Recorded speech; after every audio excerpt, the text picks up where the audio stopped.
The Count of Monte Cristo by Alexandre Dumas.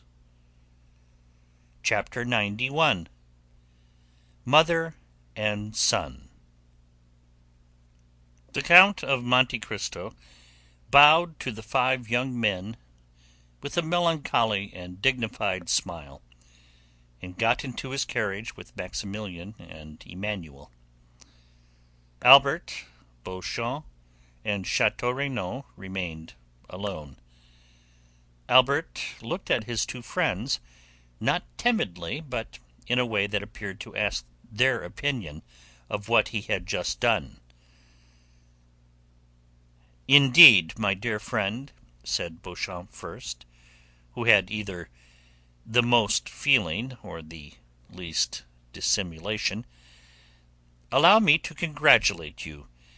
This is a very unhoped-for conclusion of a very disagreeable affair." Albert remained silent and wrapped in thought. Chateau Renaud contented himself with tapping his boot with his flexible cane. "Are we not going?" said he, after this embarrassing silence. "When you please," replied Beauchamp. "Allow me only to compliment Monsieur de Morcerf, who has given proof to-day of rare chivalric generosity." "Oh, yes," said Chateau Renaud. "It is magnificent," continued Beauchamp, "to be able to exercise so much self-control." "Assuredly. As for me, I should have been incapable of it," said Chateau Renaud, with most significant coolness. "Gentlemen," interrupted Albert, "I think you did not understand that something very serious had passed between Monsieur de Monte Cristo and myself." "Possibly, said Beauchamp immediately. "But every simpleton would not be able to understand your heroism, and sooner or later you will find yourself compelled to explain it to them more energetically than would be convenient to your bodily health and the duration of your life. May I give you a friendly counsel? Set out for Naples, The Hague, or St. Petersburg, calm countries, where the point of honour is better understood than among our hot-headed Parisians. Seek quietude and oblivion, so that you may return peaceably to France after a few years. Am I not right, Monsieur de Chateau Renaud?" "That is quite my opinion," said the gentleman. "Nothing induces serious duels so much as a duel forsworn." "Thank you, gentlemen," replied Albert, with a smile of indifference. "I shall follow your advice, not because you give it, but because I had before intended to quit France. I thank you equally for the service you have rendered me in being my seconds. It is deeply engraved on my heart, and after what you have just said, I remember that only." Chateau Renaud and Beauchamp looked at each other. The impression was the same on both of them, and the tone in which Morcerf had just expressed his thanks was so determined that the position would have become embarrassing for all if the conversation had continued. "Good-bye, Albert," said Beauchamp suddenly, carelessly extending his hand to the young man. The latter did not appear to arouse from his lethargy. In fact, he did not notice the offered hand. "Good-bye," said Chateau Renaud in his turn, keeping his little cane in his left hand and saluting with his right. Albert's lips scarcely whispered "Good-bye," but his look was more explicit. It expressed a whole poem of restrained anger, proud disdain, and generous indignation. He preserved his melancholy and motionless position for some time after his two friends had regained their carriage. Then, suddenly unfastening his horse from the little tree to which his servant had tied it, he mounted and galloped off in the direction of Paris. In a quarter of an hour he was entering the house in the Rue du Helder. As he alighted, he thought he saw his father's pale face behind the curtain of the Count's bedroom. Albert turned away his head with a sigh, and went to his own apartments. He cast one lingering look on all the luxuries which had rendered life so easy and so happy since his infancy. He looked at the pictures, whose faces seemed to smile, and the landscapes which appeared painted in brighter colours. Then he took away his mother's portrait, with its oaken frame, leaving the gilt frame from which he took it black and empty. Then he arranged all his beautiful Turkish arms, his fine English guns, his Japanese china, his cups mounted in silver, his artistic bronzes by Faucher and Barye, examined the cupboards and placed the key in each, threw into a drawer of his secretary, which he left open, all the pocket money he had about him, and with it the 1,000 fancy jewels from his vases and his jewel boxes. Then he made an exact inventory of everything, and placed it in the most conspicuous part of the table, after putting aside the books and papers which had collected there. At the beginning of this work, his servant, notwithstanding orders to the contrary, came to his room. "What do you want?" asked he, with a more sorrowful than angry tone. "Pardon me, sir," replied the valet. "You had forbidden me to disturb you, but the Count of Morcerf has called me." "Well," said Albert, "I did not like to go to him without first seeing you." "Why?" "Because the Count is doubtless aware that I accompanied you to the meeting this morning." "It is probable," said Albert. "And since he has sent for me, it is doubtless to question me on what happened there. What must I answer?" "The truth." "Then I shall say the duel did not take place?" "You will say I apologized to the Count of Monte Cristo. Go." The valet bowed and retired, and Albert returned to his inventory. As he was finishing his work, the sound of horses prancing in the yard and the wheels of a carriage shaking his window attracted his attention. He approached the window and saw his father get into it and drive away.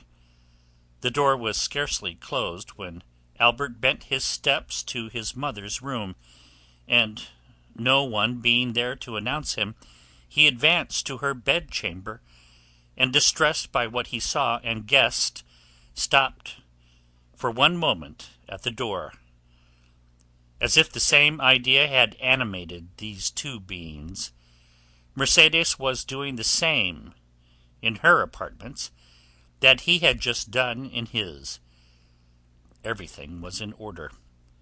Laces, dresses, jewels, linen, money, all were arranged in the drawers, and the Countess was carefully collecting the keys. Albert saw all these preparations, and understood them, and exclaiming, "My mother!"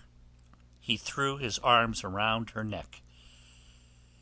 The artist who could have depicted the expression of these two countenances would certainly have made of them a beautiful picture.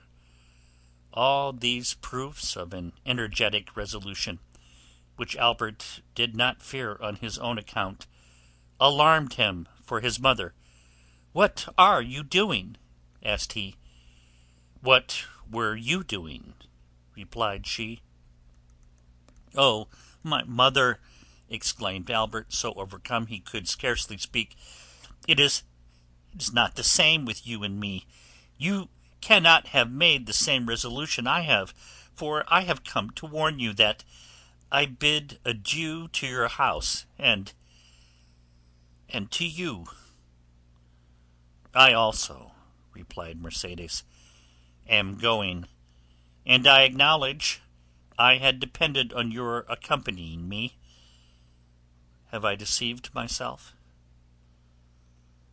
"Mother," said Albert with firmness, "I cannot make you share the fate I have planned for myself. I must live henceforth without rank and fortune, and to begin this hard apprenticeship I must borrow from a friend the loaf I shall eat until I have earned one. So, my dear mother, I am going at once to ask Franz to lend me the small sum I shall require to supply my present wants." "You, my poor child, suffer poverty and hunger? Oh, do not say so. It will break my resolutions." "But not mine, mother," replied Albert. "I am young and strong. I believe I am courageous, and since yesterday I have learned the power of will. Alas, my dear mother, some have suffered so much and yet live, and have raised a new fortune on the ruin of all the promises of happiness which heaven had made them, on the fragments of all the hope which God had given them. I have seen that, mother. I know that from the gulf in which their enemies have plunged them, they have risen with so much vigour and glory that in their turn they have ruled their former conquerors, and have punished them. No, mother, from this moment I have done with the past, and accept nothing from it, not even a name, because you can understand that your son cannot bear the name of a man who ought to blush for it before another." "Albert, my child," said Mercedes, "if I had a stronger heart, that is the counsel I would have given you. Your conscience has spoken when my voice became too weak. Listen to its dictates. You had friends, Albert. Break off their acquaintance, but do not despair. You have life before you, my dear Albert, for you are yet scarcely 22 years old, and as a pure heart like yours wants a spotless name, take my father's. It was Herrera. I am sure, my dear Albert, whatever may be your career, you will soon render that name illustrious. Then, my son, return to the world still more brilliant because of your former sorrows. And if I am wrong, still let me cherish these hopes, for I have no future to look forward to. For me, the grave opens when I pass the threshold of this house." "I will fulfill all your wishes, my dear mother," said the young man. "Yes, I share your hopes. The anger of heaven will not pursue us, since you are pure and I am innocent. But since our resolution is formed, let us act promptly. Monsieur de Morcerf went out about half an hour ago. The opportunity is favourable to avoid an explanation." "I am ready, my son," said Mercedes. Albert ran to fetch a carriage. He recollected there was a small furnished house to let in the Rue de Saint-Père, where his mother would find a humble but decent lodging, and thither he intended conducting the Countess. As the carriage stopped at the door, and Albert was alighting, a man approached and gave him a letter. Albert recognized the bearer. "From the Count," said Bertuccio. Albert took the letter, opened and read it, then looked round for Bertuccio. But he was gone. He returned to Mercedes with tears in his eyes and heaving breast, and without uttering a word, he gave her the letter. Mercedes read: "Albert, while showing you that I have discovered your plans, I hope also to convince you of my delicacy. You are free to leave the Count's house, and you take your mother to your home.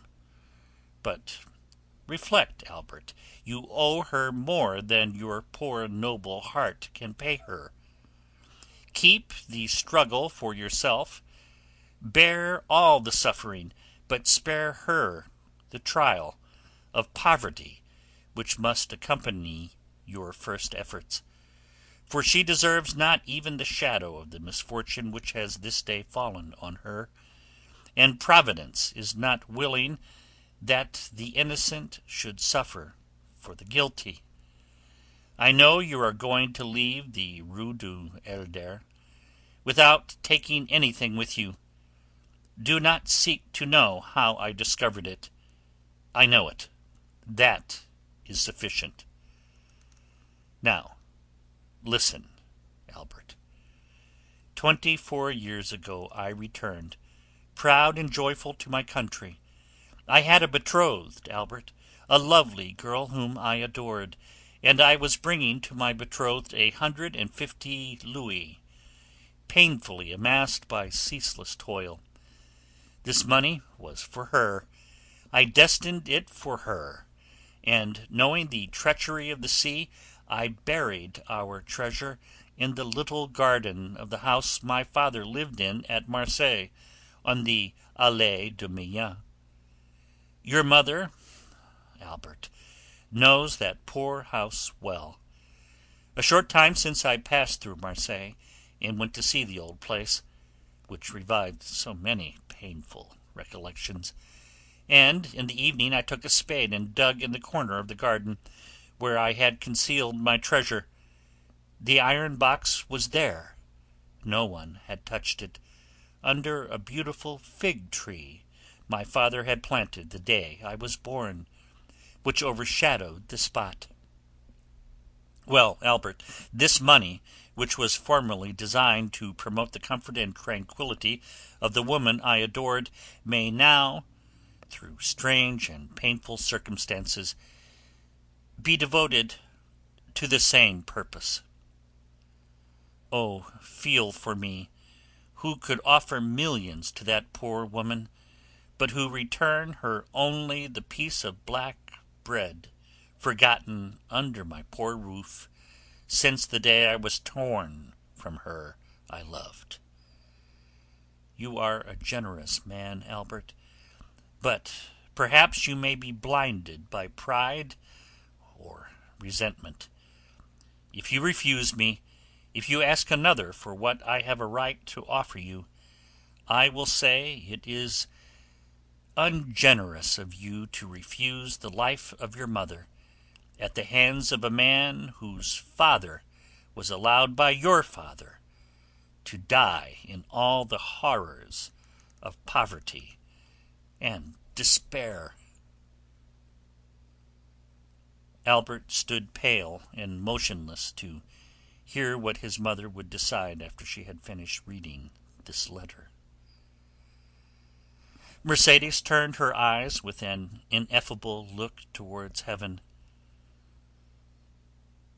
"I accept it," said she. "He has a right to pay the dowry, which I shall take with me to some convent." Putting the letter in her bosom, she took her son's arm, and with a firmer step than even she herself expected, she went downstairs.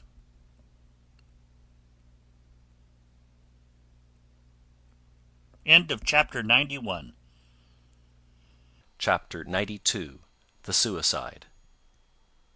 Meanwhile, Monte Cristo had also returned to town with Emmanuel and Maximilian. Their return was cheerful. Emmanuel did not conceal his joy at the peaceful termination of the affair, and was loud in his expressions of delight.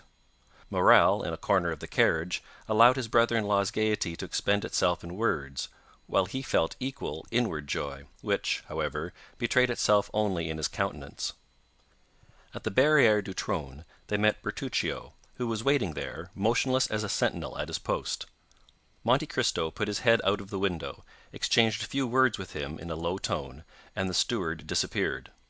"Count," said Emmanuel, when they were at the end of the Place Royale, "put me down at my door, that my wife may not have a single moment of needless anxiety on my account or yours.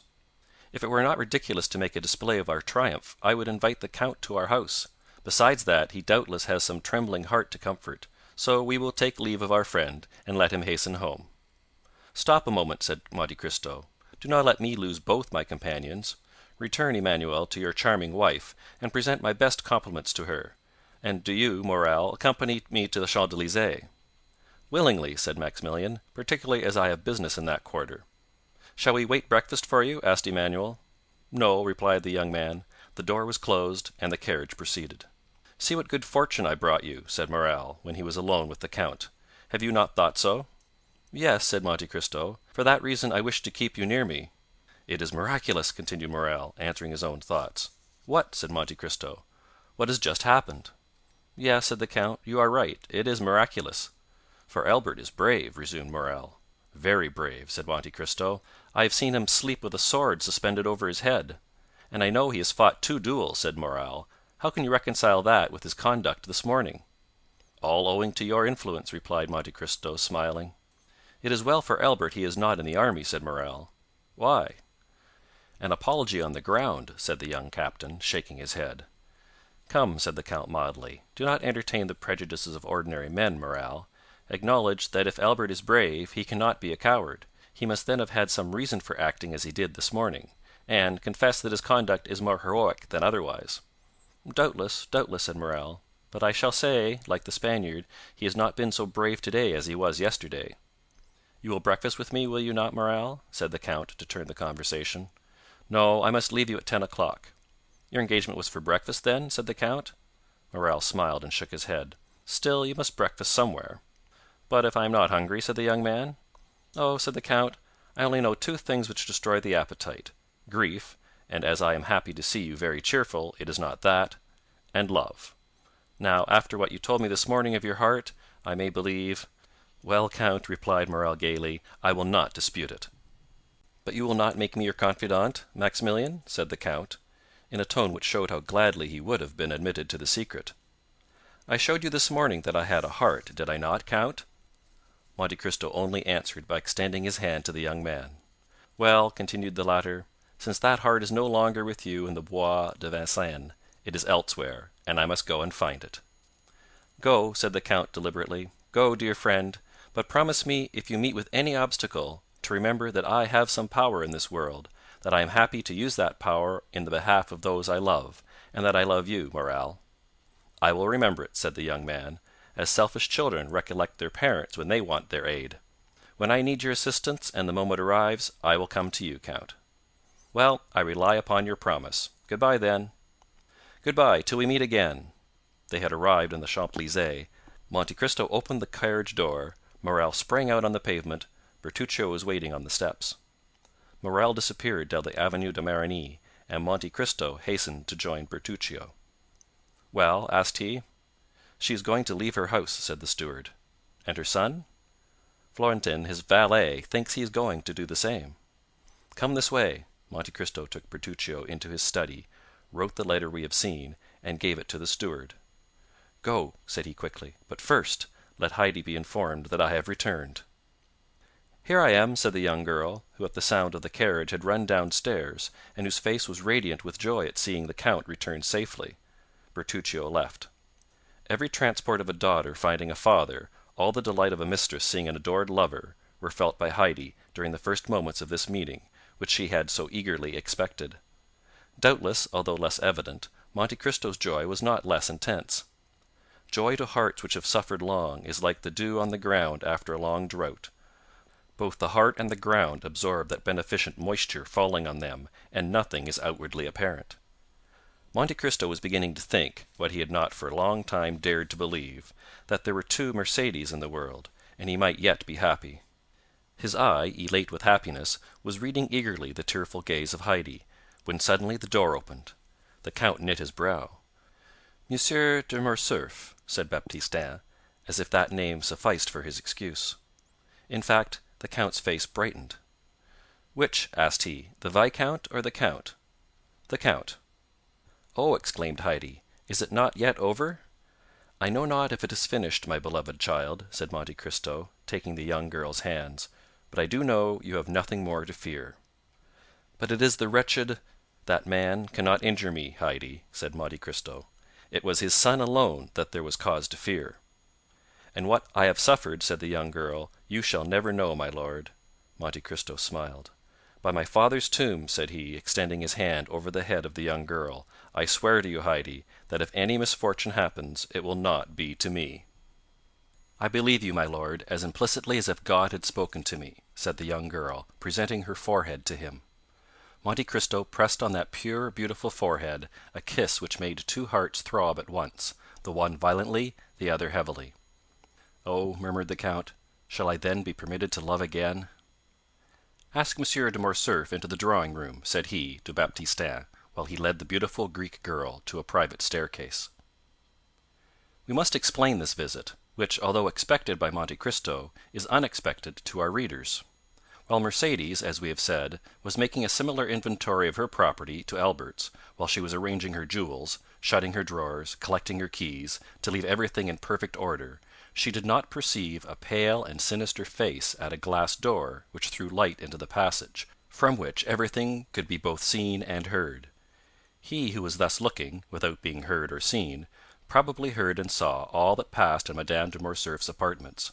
From that glass door the pale-faced man went to the count's bedroom, and raised with a constricted hand the curtain of a window overlooking the courtyard. He remained there 10 minutes, motionless and dumb, listening to the beating of his own heart. For him those 10 minutes were very long.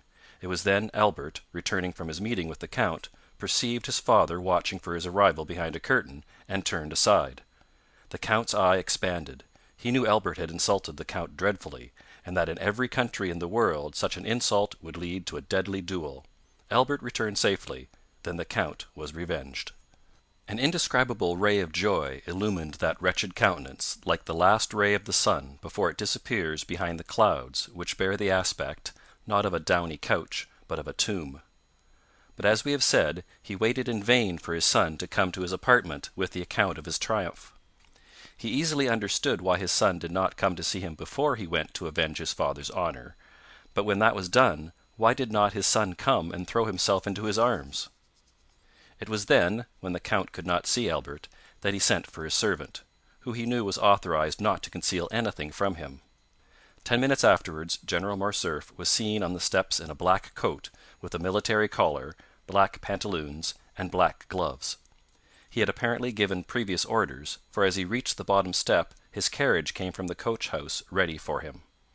The valet threw into the carriage his military cloak, in which 2 swords were wrapped, and, shutting the door, he took his seat by the side of the coachman. The coachman stooped down for his orders. "To the Champs-Élysées," said the general. "The Count of Monte Cristo's. Hurry!" The horses bounded beneath the whip, and in 5 minutes they stopped before the count's door. Monsieur de Morcerf opened the door himself, and as the carriage rolled away, he passed up the walk, rang, and entered the open door with his servant. A moment afterwards, Baptistin announced the Count of Morcerf to Monte Cristo, and the latter, leading Heidi aside, ordered that Morcerf be asked into the drawing-room. The general was pacing the room the 3rd time when, in turning, he perceived Monte Cristo at the door.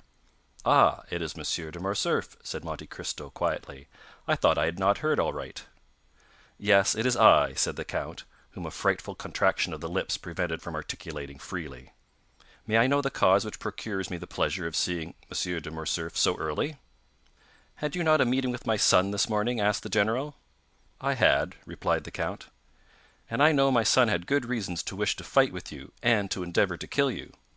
Yes, sir, he had very good ones, but you see that, in spite of them, he has not killed me, and did not even fight. Yet he considered you the cause of his father's dishonour, the cause of the fearful ruin which has fallen on my house. It is true, sir, said Monte Cristo, with his dreadful calmness, a secondary cause, but not the principal. Doubtless you made then some apology or explanation? I explained nothing, and it is he who apologized to me. But to what do you attribute this conduct? To the conviction, probably, that there was one more guilty than I. And who was that? His father. That may be, said the count, turning pale, but you know the guilty do not like to find themselves convicted. I know it, and I expected this result. You expected my son would be a coward? Cried the count. Monsieur Albert de Morcerf is no coward, said Monte Cristo. A man who holds a sword in his hand and sees a mortal enemy within reach of that sword and does not fight is a coward.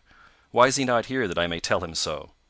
Sir, replied Monte Cristo coldly, I did not expect that you had come here to relate to me your little family affairs. Go and tell Monsieur Albert that, and he may know what to answer you. No, no, no, said the general, smiling faintly. I did not come for that purpose. You are right. I came to tell you that I also look upon you as my enemy. I came to tell you that I hate you instinctively, that it seems as if I had always known you, and always hated you, and, in short, since the young people of the present day will not fight, it remains for us to do so. Do you think so, sir? Certainly. And when I told you I had foreseen the result, it is the honor of your visit I alluded to. So much the better. Are you prepared? Yes, sir. You know that we shall fight till one of us is dead, said the general, whose teeth were clenched with rage. Until one of us dies, repeated Monte Cristo, moving his head slightly up and down. Let us start, then. We need no witnesses. Very true, said Monte Cristo. It is unnecessary. We know each other so well. On the contrary, said the count, we know so little of each other. Indeed, said Monte Cristo, with the same indomitable coolness. Let us see. Are you not the soldier Fernand, who deserted on the eve of the battle of Waterloo? Are you not the Lieutenant Fernand, who served as guide and spy to the French army in Spain? Are you not the Captain Fernand who betrayed, sold, and murdered his benefactor Ali? And have not all these Fernands, united, made Lieutenant General the Count of Morcerf, peer of France? Oh, cried the general, as it branded with a hot iron, wretch! To reproach me with my shame when about perhaps to kill me! No, I did not say I was a stranger to you. I know well, demon, that you have penetrated into the darkness of the past, and that you have read, by the light of what torch I know not, every page of my life. But perhaps I may be more honorable in my shame than you under your pompous coverings. No, no, I am aware you know me, but I know you only as an adventurer sewn up in gold and jewelry. You call yourself in Paris the Count of Monte Cristo, in Italy Sinbad the Sailor, in Malta I forget what. But it is your real name I want to know, in the midst of your 100 names, that I may pronounce it when we meet to fight, at the moment when I plunge my sword through your heart. The Count of Monte Cristo turned dreadfully pale. His eye seemed to burn with a devouring fire. He leaped towards a dressing-room near his bedroom, and in less than a moment, tearing off his cravat, his coat, and waistcoat, he put on a sailor's jacket and hat, from beneath which he rolled his long black hair. He returned thus, formidable and implacable, advancing with his arms crossed on his breast, towards the general, who could not understand why he had disappeared, but who, on seeing him again, and feeling his teeth chatter and his legs sink under him, drew back, and only stopped when he found a table to support his clenched hand. "Fernand," cried he, "of my 100 names, I need only tell you one to overwhelm you. But you guess it now, do you not? Or, rather, you remember it? For, notwithstanding all my sorrows and my tortures, I show you today a face which the happiness of revenge makes young again, a face you must often have seen in your dreams since your marriage with Mercédès, my betrothed." The general, with his head thrown back, hands extended, gaze fixed, looked silently at this dreadful apparition; then, seeking the wall to support him, he glided along close to it until he reached the door, through which he went out backwards, uttering this single, mournful, lamentable, distressing cry, "Edmond Dantès." Then, with sighs which were unlike any human sound, he dragged himself to the door, reeled across the courtyard, and falling into the arms of his valet, he said in a voice scarcely intelligible, "Home, home." The fresh air and the shame he felt at having exposed himself before his servants partly recalled his senses, but the ride was short, and as he drew near his house all his wretchedness revived. He stopped at a short distance from the house and alighted. The door was wide open. A hackney coach was standing in the middle of the yard, a strange sight before so noble a mansion. The Count looked at it with terror, but without daring to inquire its meaning, he rushed towards his apartment. Two persons were coming down the stairs. He had only time to creep into an alcove to avoid them. It was Mercedes leaning on her son's arm and leaving the house.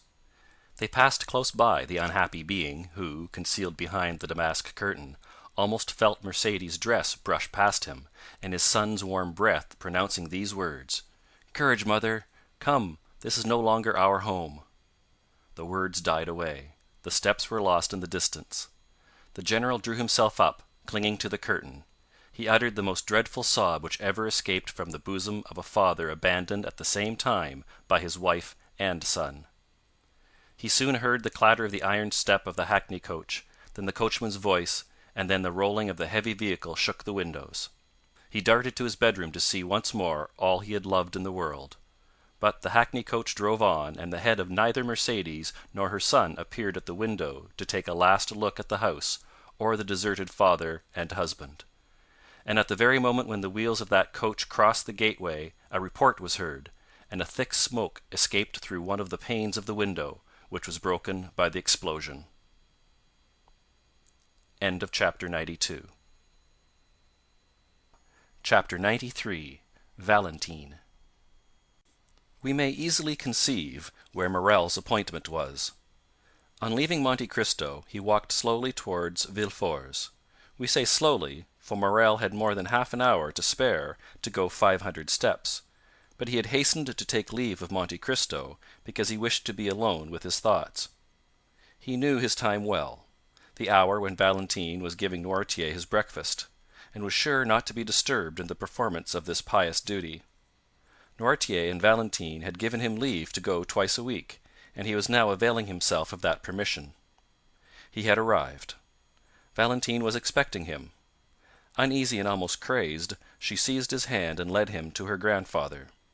This uneasiness, amounting almost to frenzy, arose from the report Morcerf's adventure had made in the world, for the affair at the Opera was generally known. No one at Villefort's doubted that a duel would ensue from it. Valentine, with her woman's instinct, guessed that Morel would be Monte Cristo's second, and from the young man's well-known courage and his great affection for the Count, she feared that he would not content himself with the passive part assigned to him.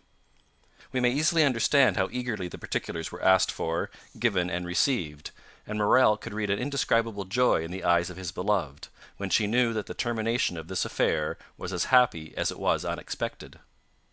"Now," said Valentine, motioning to Morel to sit down near her grandfather, while she took her seat on his footstool, "now let us talk about our own affairs. You know, Maximilien, grandpapa once thought of leaving this house, and taking an apartment away from Monsieur de Villefort's." "Yes," said Maximilien, "I recollect the project, of which I highly approved." "Well," said Valentine, "you may approve again, for grandpapa is again thinking of it." "Bravo!" said Maximilien. "And do you know," said Valentine, "what reason grandpapa gives for leaving this house?" Noirtier looked at Valentine to impose silence, but she did not notice him. Her looks, her eyes, her smile, were all for Morel. "Oh, whatever may be Monsieur Noirtier's reason," answered Morel, "I can readily believe it to be a good one." "An excellent one," said Valentine. "He pretends the air of the Faubourg Saint Honore is not good for me." "Indeed?" said Morel. "In that Monsieur Noirtier may be right. You have not seemed to be well for the last fortnight." "Not very," said Valentine, "and grandpapa has become my physician, and I have the greatest confidence in him, because he knows everything." "Do you, then, really suffer?" asked Morel quickly.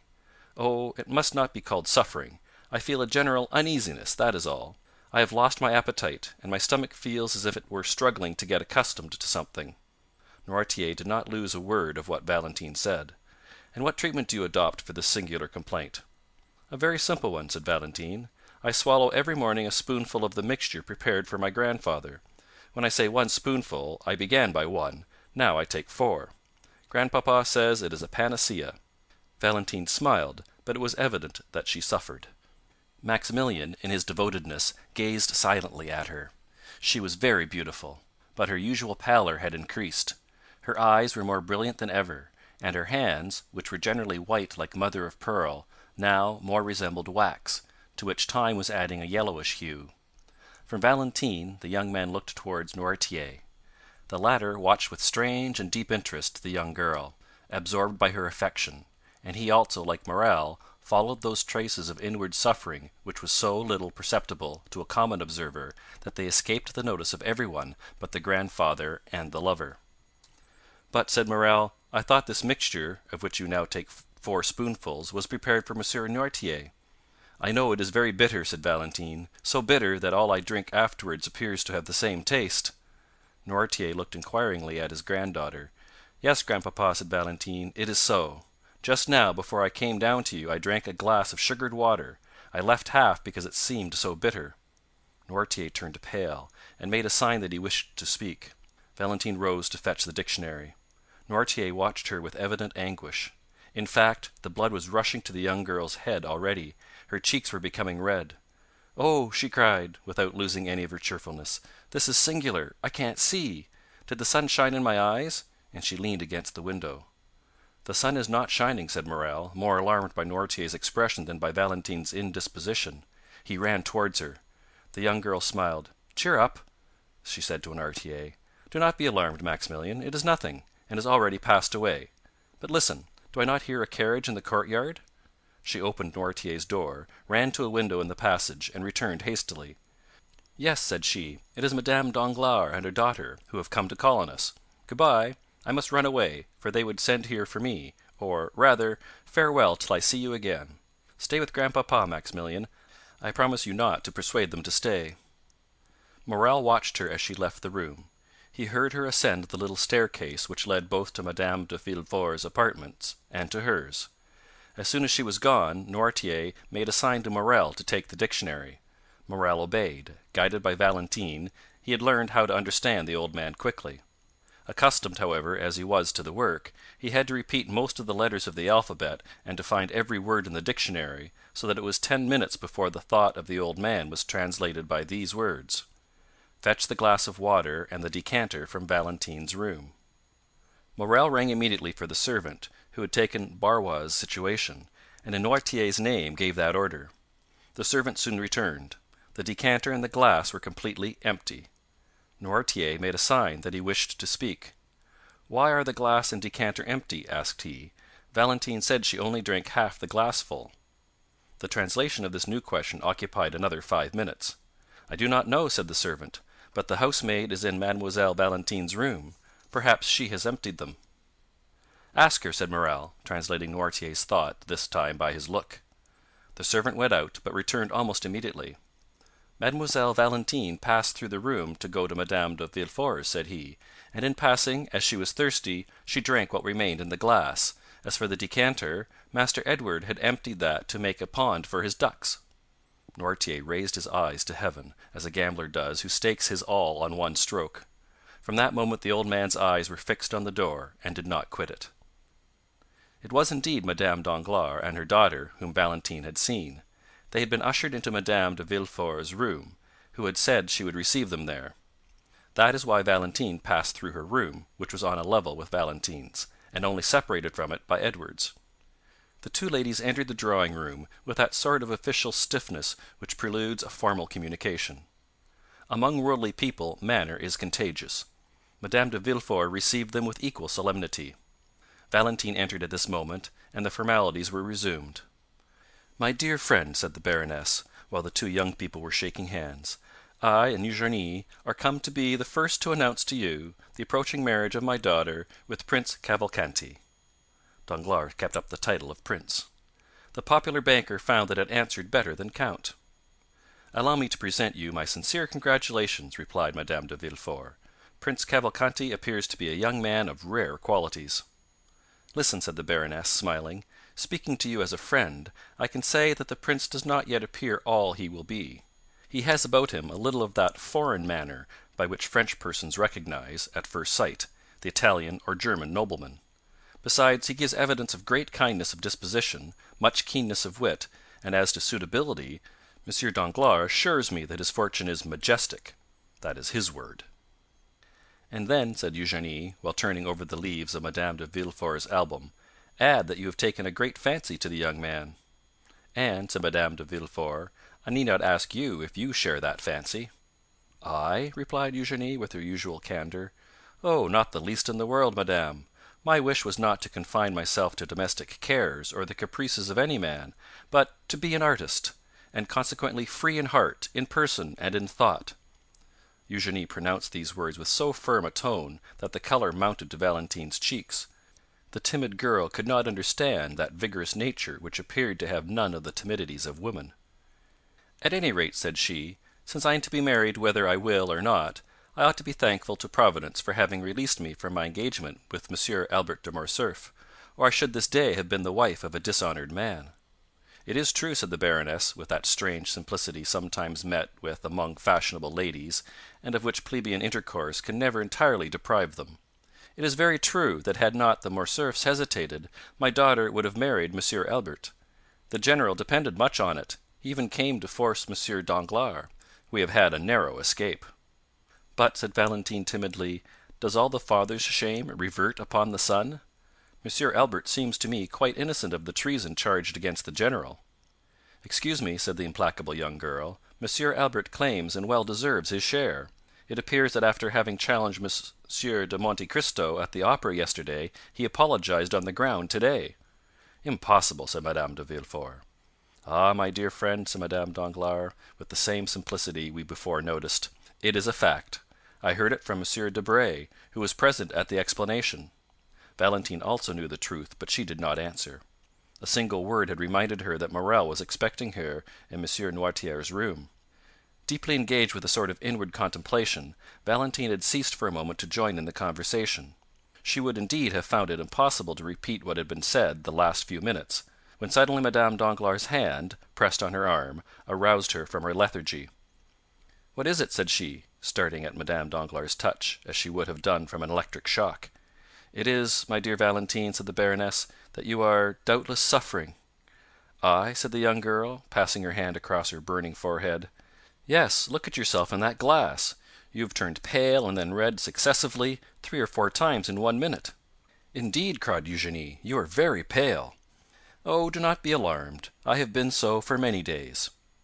Artless as she was, the young girl knew that this was an opportunity to leave, and besides, Madame de Villefort came to her assistance.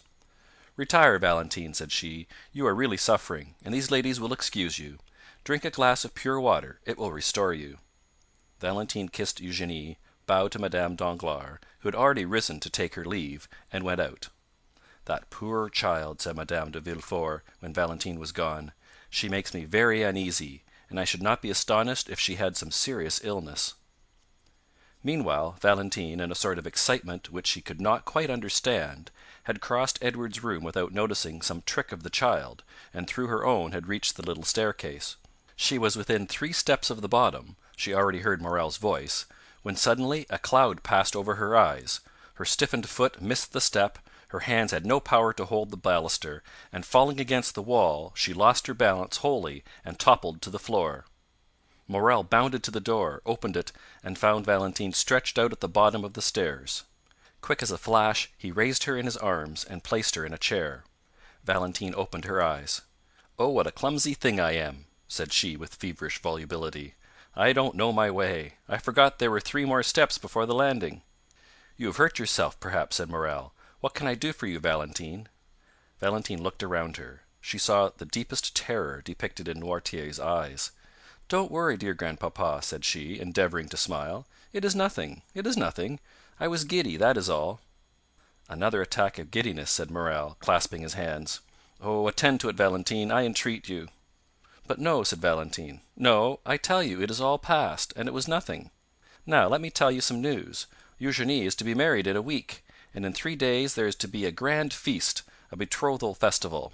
We are all invited, my father, Madame de Villefort, and I; at least, I understand it so. When will it be our turn to think of these things? Oh, Valentine, you who have so much influence over your grandpapa, try to make him answer 'soon.'" "And do you," said Valentine, "depend on me to stimulate the tardiness and arouse the memory of grandpapa?" "Yes," cried Morel, "make haste. So long as you are not mine, Valentine, I shall always think I may lose you." "Oh," replied Valentine, with a convulsive movement, "oh, indeed, Maximilian, you are too timid for an officer, for a soldier who, they say, never knows fear. Ha, ha, ha!" She burst into a forced and melancholy laugh. Her arms stiffened and twisted, her head fell back on her chair, and she remained motionless. The cry of terror which was stopped on Noirtier's lips seemed to start from his eyes. Morel understood it. He knew he must call assistance. The young man rang the bell violently. The housemaid who had been in Mademoiselle Valentine's room, and the servant who had replaced Barrois, ran in at the same moment. Valentine was so pale, so cold, so inanimate, that without listening to what was said to them they were seized with the fear which pervaded that house, and they flew into the passage crying for help. Madame Danglars and Eugenie were going out at that moment; they heard the cause of the disturbance. "I told you so!" exclaimed Madame de Villefort. "Poor child!" Chapter 93. Chapter 94. Maximilian's avowal. At the same moment Monsieur de Villefort's voice was heard calling from his study. "What is the matter?" Morel looked at Noirtier, who had recovered his self-command, and with a glance indicated the closet where once before, under somewhat similar circumstances, he had taken refuge. He had only time to get his hat and throw himself breathless into the closet when the procuror's footstep was heard in the passage. Villefort sprang into the room, ran to Valentine, and took her in his arms. "A physician! A physician! Monsieur d'Avrigny!" cried Villefort. "Or rather, I will go for him myself." He flew from the apartment, and Morel at the same moment darted out at the other door. He had been struck to the heart by a frightful recollection. The conversation he had heard between the doctor and Villefort the night of Madame de Saint Méran's death recurred to him. These symptoms, to a less alarming extent, were the same which had preceded the death of Barrois. At the same time, Monte Cristo's voice seemed to resound in his ear with words he had heard only 2 hours before. "Whatever you want, Morel, come to me. I have great power." More rapidly than thought, he darted down the Rue Matignon, and thence to the Avenue des Champs-Élysées. Meanwhile, Monsieur de Villefort arrived in a hired cabriolet at Monsieur d'Avrigny's door. He rang so violently that the porter was alarmed. Villefort ran upstairs without saying a word. The porter knew him, and let him pass, only calling to him, "In his study, Monsieur Procureur, in his study." Villefort pushed, or rather forced, the door open. "Ah," said the doctor, "is it you?" "Yes," said Villefort, closing the door after him. "It is I, who am coming in my turn to ask you if you are quite alone. Doctor, my house is accursed." "What?" said the latter, with apparent coolness, but with deep emotion. "Have you another invalid?" "Yes, doctor," cried Villefort, clutching his hair, "yes." D'Avrigny's look implied, "I told you to be so." Then he slowly uttered these words: "Who is now dying in your house? What new victim is going to accuse you of weakness before God?" A mournful sob burst from Villefort's heart. He approached the doctor, and seizing his arm, "Valentine," said he, "it is Valentine's turn." "Your daughter?" cried d'Avrigny, with grief and surprise. "You see you were deceived," murmured the magistrate. "Come and see her, and on her bed of agony entreat her pardon for having suspected her." "Each time you have applied to me," said the doctor, "it has been too late. Still I will go. But let us make haste, sir. With enemies you have to do with there is no time to be lost." "Oh, this time, doctor, you shall not have to reproach me with weakness. This time I will know the assassin, and will pursue him." "Let us try first to save the victim before we think of revenging her," said d'Avrigny. "Come." The same cabriolet which had brought Villefort took them back at full speed, and at this moment Morel rapped at Monte Cristo's door. The Count was in his study, and was reading with an angry look something which Bertuccio had brought in haste. Hearing the name of Morrel, who had left him only 2 hours before, the Count raised his head, arose, and sprang to meet him. "What is the matter, Maximilian?" asked he. "You are pale, and perspiration rolls from your forehead." Morrel fell into a chair. "Yes," said he, "I came quickly. I wanted to speak to you." "Are all your family well?" asked the Count, with an affectionate benevolence whose sincerity no one could for a moment doubt.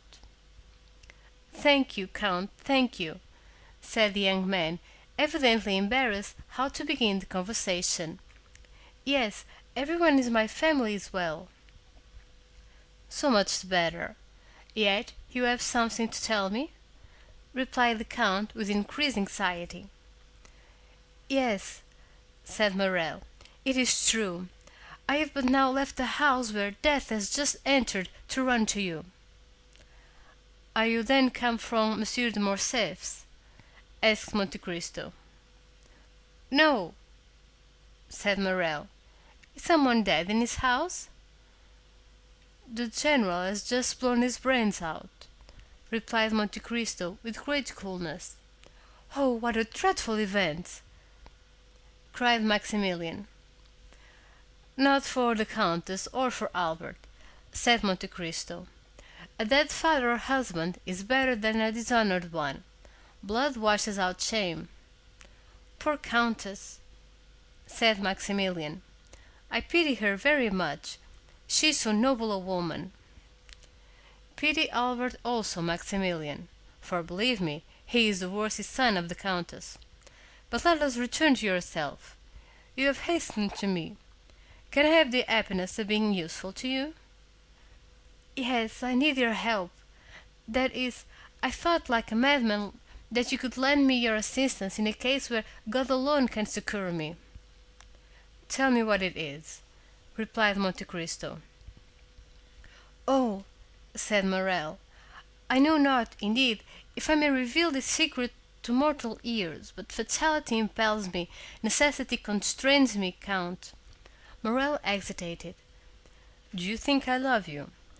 said Monte Cristo, taking the young man's hand affectionately in his.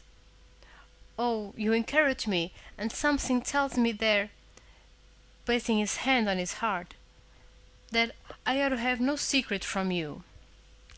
"You are right, Morrel. God is speaking to your heart, and your heart speaks to you. Tell me what it says." "Count, will you allow me to send Baptistine to inquire after someone you know?" "I am at your service, and still more my servants." "Oh, I cannot live if she is not better." "Shall I ring for Baptistine?" "No, I'll go and speak to him myself." Morrel went out, called Baptistine, and whispered a few words to him. The valet ran directly. "Well, have you sent?" asked Monte Cristo, seeing Morrel return. "Yes, and now I shall be more calm." "You know I am waiting," said Monte Cristo, smiling. "Yes, and I will tell you. One evening I was in a garden. A clump of trees concealed me. No one suspected I was there. Two persons passed near me. Allow me to conceal their names for the present. They were speaking in an undertone, and yet I was so interested in what they said that I did not lose a single word. This is a gloomy introduction, if I may judge from your pallor and shuddering, Morrel."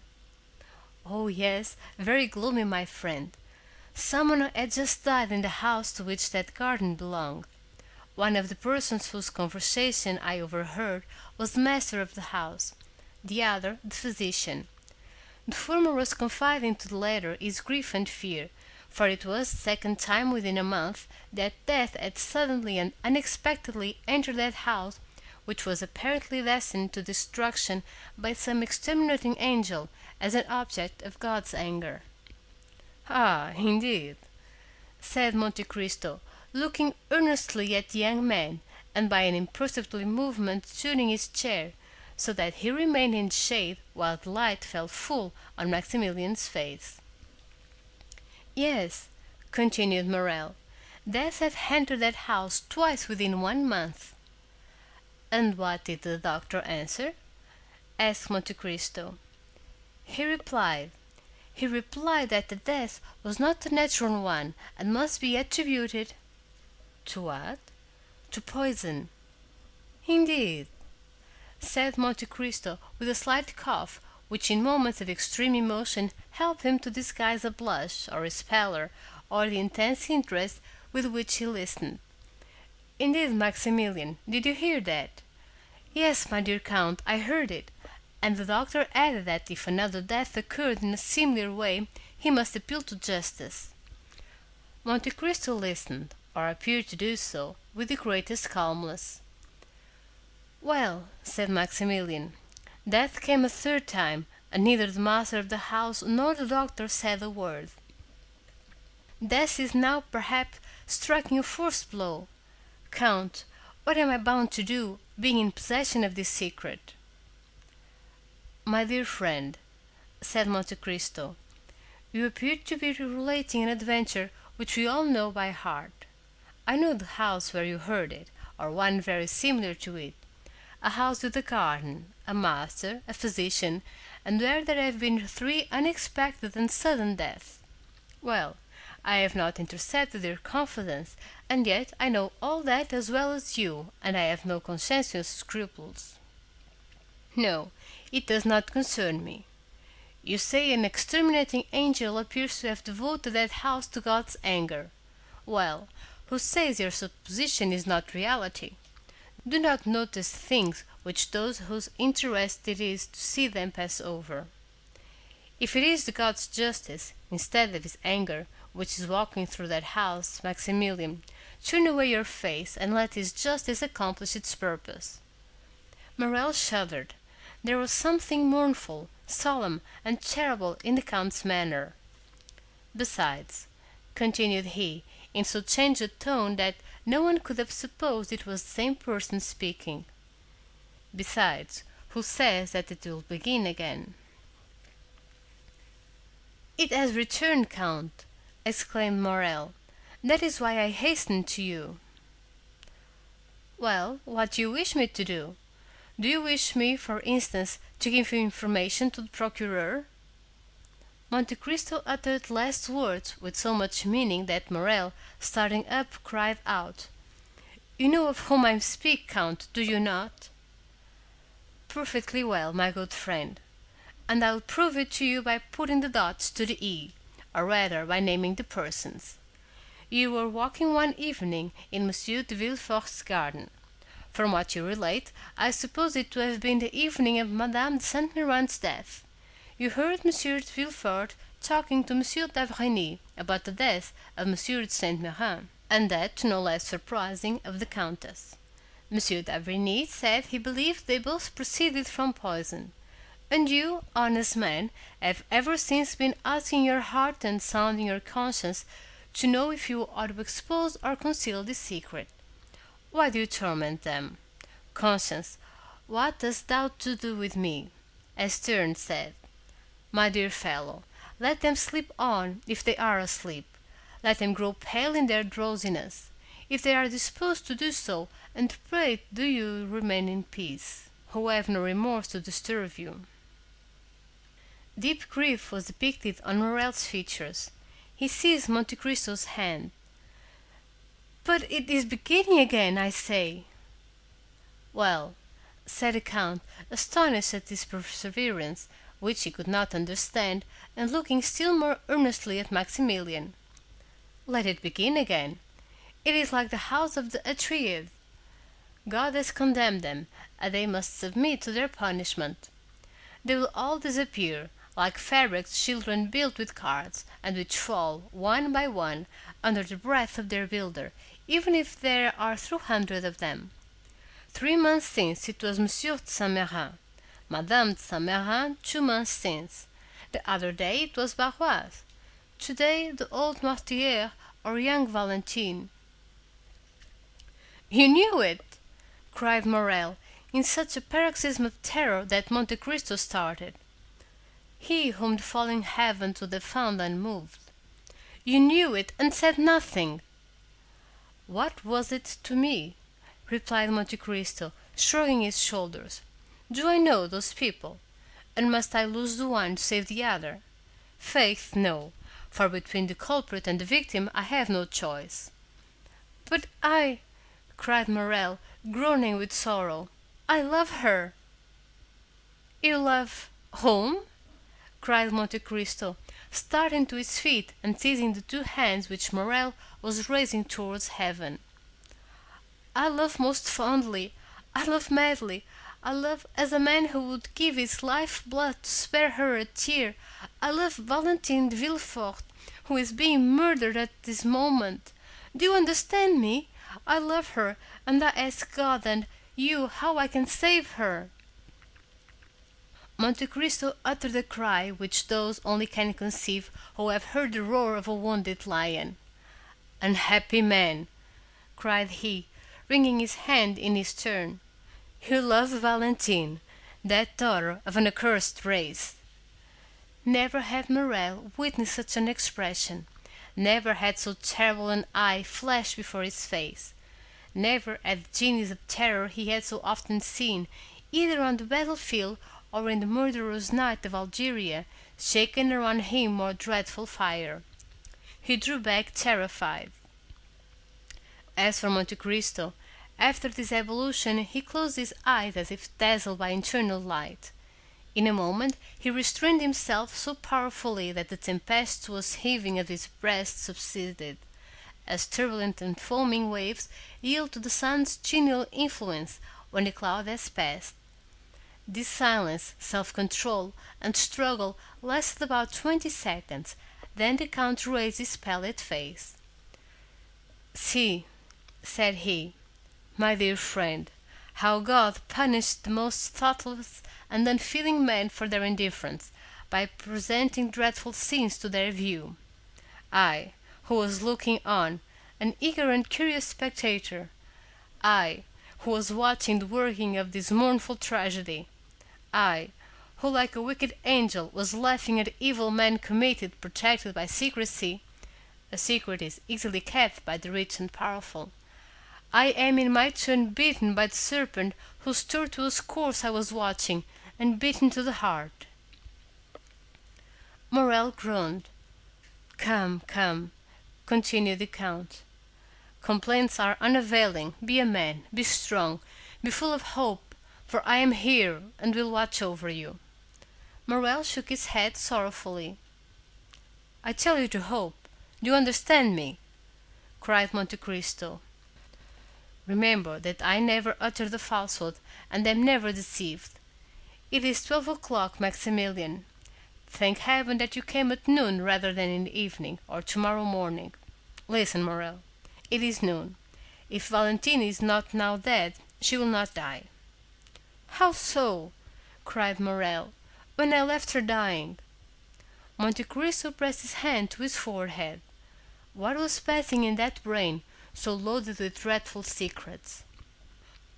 What does the angel of light or the angel of darkness say to that mind at once implacable and generous?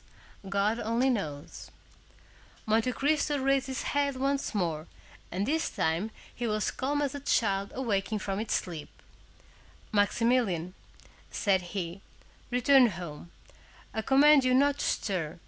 Attempt nothing, not to let your countenance betray a thought, and I will send you tidings. Go." "Oh, Count, you overwhelm me with that coolness. Have you, then, power against death? Are you superhuman? Are you an angel?" And the young man, who had never shrunk from danger, shrank before Monte Cristo with undescribable terror. But Monte Cristo looked at him with so melancholy and sweet a smile that Maximilian felt the tears filling his eyes. "I can do much for you, my friend," replied the Count. "Go. I must be alone." Morrel, subdued by the extraordinary ascendancy Monte Cristo exercised over everything around him, did not endeavor to resist it. He pressed the Count's hand and left. He stopped one moment at the door for Baptistine, whom he saw in the Rue de Matignon, and who was running. Meanwhile, Villefort and d'Avrigny had made all possible haste. Valentine had not revived from her fainting fit on their arrival, and the doctor examined the invalid with all the care the circumstances demanded, and with an interest which the knowledge of the secret intensified twofold. Villefort, closely watching his countenance and his lips, awaited the result of the examination. Noirtier, paler than even the young girl, more eager than Villefort for decision, was watching also intently and affectionately. At last, d'Avrigny slowly uttered these words: "She is still alive." "Still?" cried Villefort. "Oh, doctor, what a dreadful word is that!" "Yes," said the physician, "I repeat it, she is still alive, and I am astonished at it." "But is she safe?" asked the father. "Yes, since he lives." At that moment, d'Avrigny's glance met Noirtier's eye. It glistened with such extraordinary joy, so rich and full of thought, that the physician was struck. He placed the young girl again on the chair. Her lips were scarcely discernible, they were so pale and white, as well as her whole face, and remained motionless, looking at Noirtier, who appeared to anticipate and command all he did. "Sir," said d'Avrigny to Villefort, "call Mademoiselle Valentine's maid, if you please." Villefort went himself to find her, and d'Avrigny approached Noirtier. "Have you something to tell me?" asked he. The old man winked his eyes expressively, which we may remember was his only way of expressing his approval. "Privately?" "Yes." "Well, I'll remain with you." At this moment Villefort returned, followed by the lady's maid, and after her came Madame de Villefort. "What is the matter, then, with this dear child?" "She has just left me, and she complained of being indisposed, but I did not think seriously of it." The young woman, with tears in her eyes and every mark of affection of a true mother, approached Valentine and took her hand. d'Avrigny continued to look at Noirtier. He saw the eyes of the old man dilate and become round, his cheeks turn pale and tremble. The perspiration stood in drops upon his forehead. "Ah!" said he, involuntarily following Noirtier's eyes, which were fixed on Madame de Villefort, who repeated: "This poor child would be better in bed. Come, Fanny, we will put her to bed." Monsieur d'Avrigny, who saw that would be a means of his remaining alone with Noirtier, expressed his opinion that it was the best thing that could be done, but he forbade that anything should be given to her except what he ordered. They carried Valentine away. She had revived, but could scarcely move or speak, so shaken was her frame by the attack. She had, however, just power to give one parting look to her grandfather, who in losing her seemed to be resigning his very soul. d'Avrigny followed the invalid, wrote a prescription, ordered Villefort to take a cabriolet, go in person to a chemistry to take the prescribed medicine, bring it himself, and wait for him in his daughter's room. Then, having renewed his injunctions not to give Valentine anything, he went down again to Noirtier, shut the doors carefully, and after convincing himself that no one was listening, "Do you," said he, "know anything of this young lady's illness?" "Yes," said the old man. "We have no time to lose. I will question, and do you answer me." Noirtier made a sign that he was ready to answer. "Did you anticipate the accident which has happened to your granddaughter?" "Yes." d'Avrigny reflected a moment, then approaching Noirtier: "Pardon what I am going to say," added he, "but no indication should be neglected in this terrible situation. Did you see poor Barras die?" Noirtier raised his eyes to heaven. "Do you know of what he died?" asked d'Avrigny, placing his hand on Noirtier's shoulder. Yes, replied the old man. Do you think he died a natural death? A sort of smile was discernible on the motionless lips of Noirtier. Then you have thought that Barrois was poisoned? Yes. Do you think the poison he fell a victim to was intended for him? No. Do you think the same hand which unintentionally struck Barrois has now attacked Valentine? Yes. Then will she die too? Asked d'Avrigny, fixing his penetrating gaze on Noirtier. He watched the effect of this question on the old man. No, replied he, with an air of triumph which would have puzzled the most clever diviner. Then you hope? Said d'Avrigny with surprise. Yes. What do you hope? The old man made him understand with his eyes that he could not answer. Ah, yes, it is true, murmured d'Avrigny. Then, turning to Noirtier, do you hope the assassin will be tried? No. Then you hope the poison will take no effect on Valentine? Yes. It is no news to you, added d'Avrigny, to tell you that an attempt has been made to poison her. The old man made the sign that he entertained no doubt upon the subject. Then how do you hope Valentine will escape? Noirtier kept his eyes steadfastly fixed on the same spot.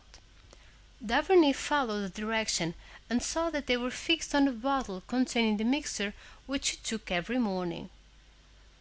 Ah, indeed, said d'Avrigny, struck with a sudden thought. Has it occurred to you? Noirtier did not let him finish. Yes, said he, to prepare her system to resist poison.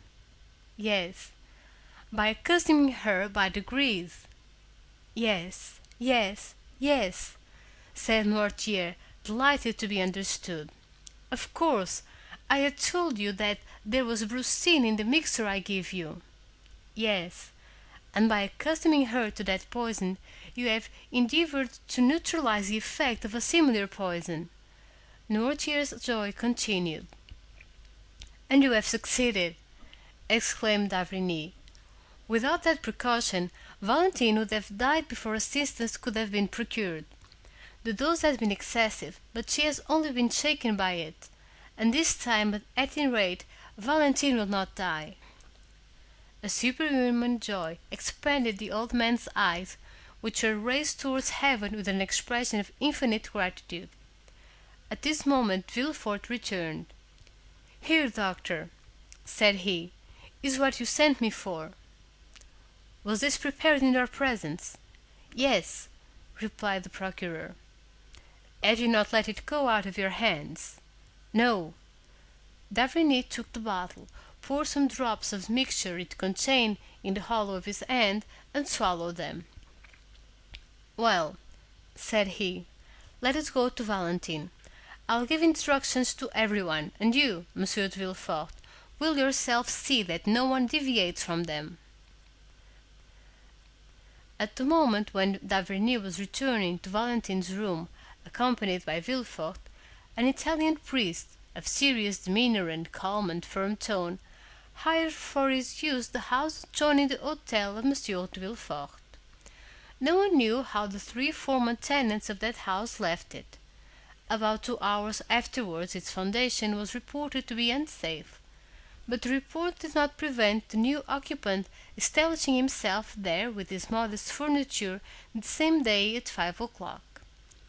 The lease was drawn up for 3, 6, or 9 years by the new tenant, who, according to the rule of the proprietor, paid 6 months in advance. This new tenant, who, as we have said, was an Italian, was called Il Signor Giacomo Busoni. Workmen were immediately called in, and that same night the passengers at the end of the faubourg saw with surprise that the carpenters and masons were occupied in repairing the lower part of the tottering house. Chapter 95. Father and Daughter. We saw in a preceding chapter how Madame Danglars went formally to announce to Madame de Villefort the approaching marriage of Eugénie Danglars and Monsieur Andrea Cavalcanti. This announcement, which implied, or appeared to imply, the approval of all the persons concerned in this momentous affair, had been preceded by a scene to which our readers must be admitted. We beg them to take one step backward, and to transport themselves, the morning of that day of great catastrophes, into the showy, gilded salon we have before shown them, and which was the pride of its owner, Baron Danglars. In this room, at about 10 o'clock in the morning, the banker himself had been walking to and fro for some minutes thoughtfully, and in evident uneasiness, watching both doors and listening to every sound. When his patience was exhausted, he called his valet. "Etienne," said he, "see why Mademoiselle Eugénie has asked me to meet her in the drawing-room, and why she makes me wait so long." Having given this vent to his ill humor, the Baron became more calm. Mademoiselle Danglars had that morning requested an interview with her father, and had fixed on the gilded drawing-room as the spot. The singularity of this step, and above all its formality, had not a little surprised the banker, who had immediately obeyed his daughter by repairing first to the drawing-room. Etienne soon returned from his errand. "Mademoiselle's lady's maid says, sir, that Mademoiselle is finishing her toilette, and will be here shortly." Danglars nodded, to signify that he was satisfied. To the world and to his servants, Danglars assumed the character of the good-natured man and the indulgent father. This was one of his parts in the popular comedy he was performing, a make-up he had adopted and which suited him about as well as the masks worn on the classic stage by paternal actors who, seen from one side, were the image of geniality, and from the other showed lips drawn down in chronic ill-temper. Let us hasten to say that in private the genial side descended to the level of the other, so that generally the indulgent man disappeared to give place to the brutal husband and domineering father. "Why the devil does that foolish girl, who pretends to wish to speak to me, not come into my study? And why on earth does she want to speak to me at all?" He was turning this thought over in his brain for the 20th time, when the door opened and Eugénie appeared, attired in a figured black satin dress, her hair dressed and gloves on, as if she were going to the Italian opera. "Well, Eugénie, what is it you want with me? And why in this solemn drawing-room, when the study is so comfortable?" "I quite understand why you ask, sir," said Eugénie, making a sign that her father might be seated. "And in fact your two questions suggest fully the theme of our conversation. I will answer them both, and contrary to the usual method, the last first, because it is the least difficult. I have chosen the drawing-room, sir, as our place of meeting, in order to avoid the disagreeable impressions and influences of a banker's study.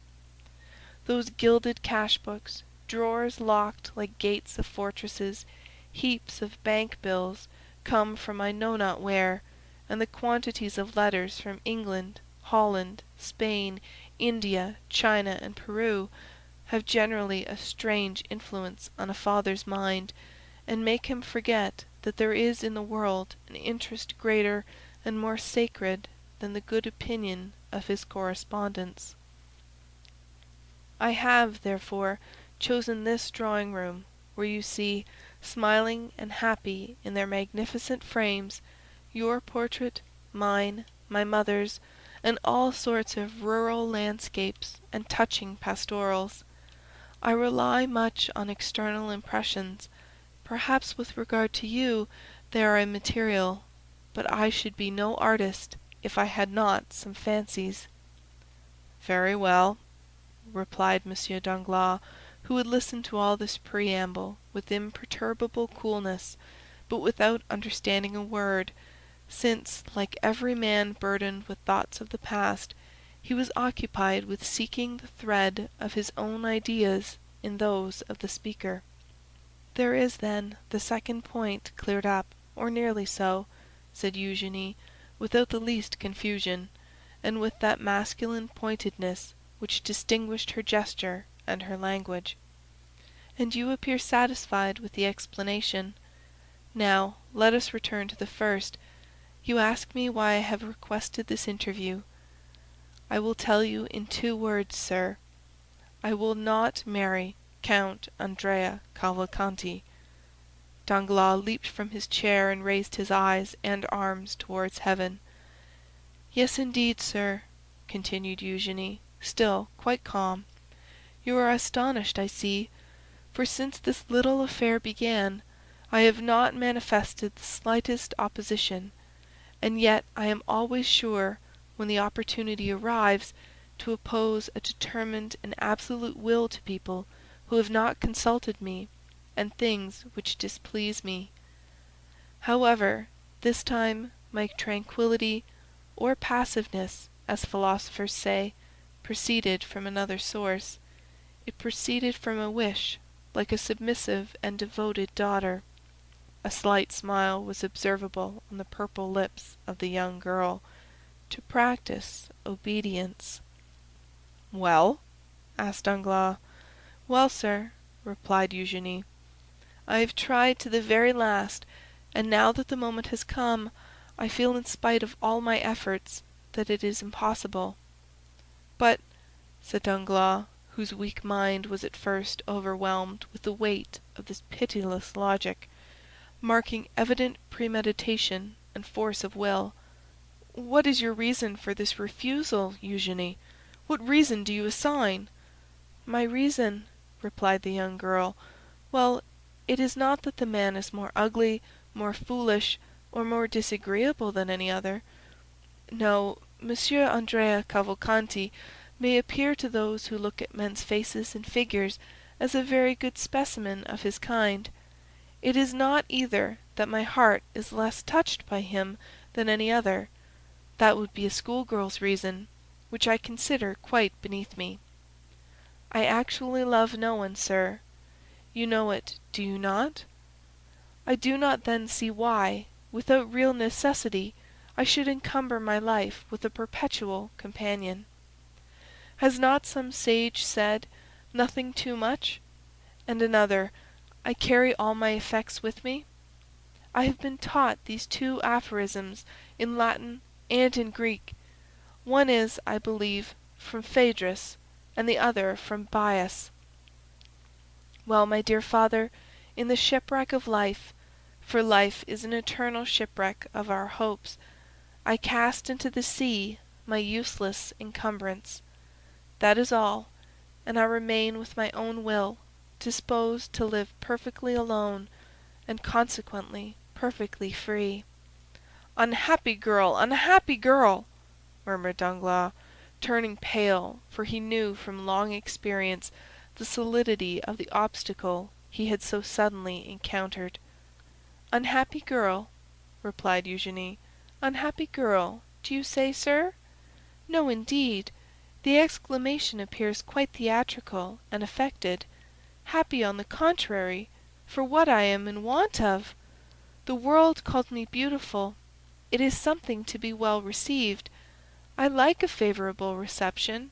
It expands the countenance, and those around me do not then appear so ugly. I possess a share of wit and a certain relative sensibility, which enables me to draw from life in general, for the support of mine, all I meet with that is good, like the monkey who cracks the nut to get at its contents. I am rich, for you have one of the first fortunes in France. I am your only daughter, and you are not so exacting as the fathers of the Porte Saint Martin and Gaieté, who disinherit their daughters for not giving them grandchildren. Besides, the provident law has deprived you of the power to disinherit me, at least entirely, as it has also of the power to compel me to marry Monsieur this or Monsieur that.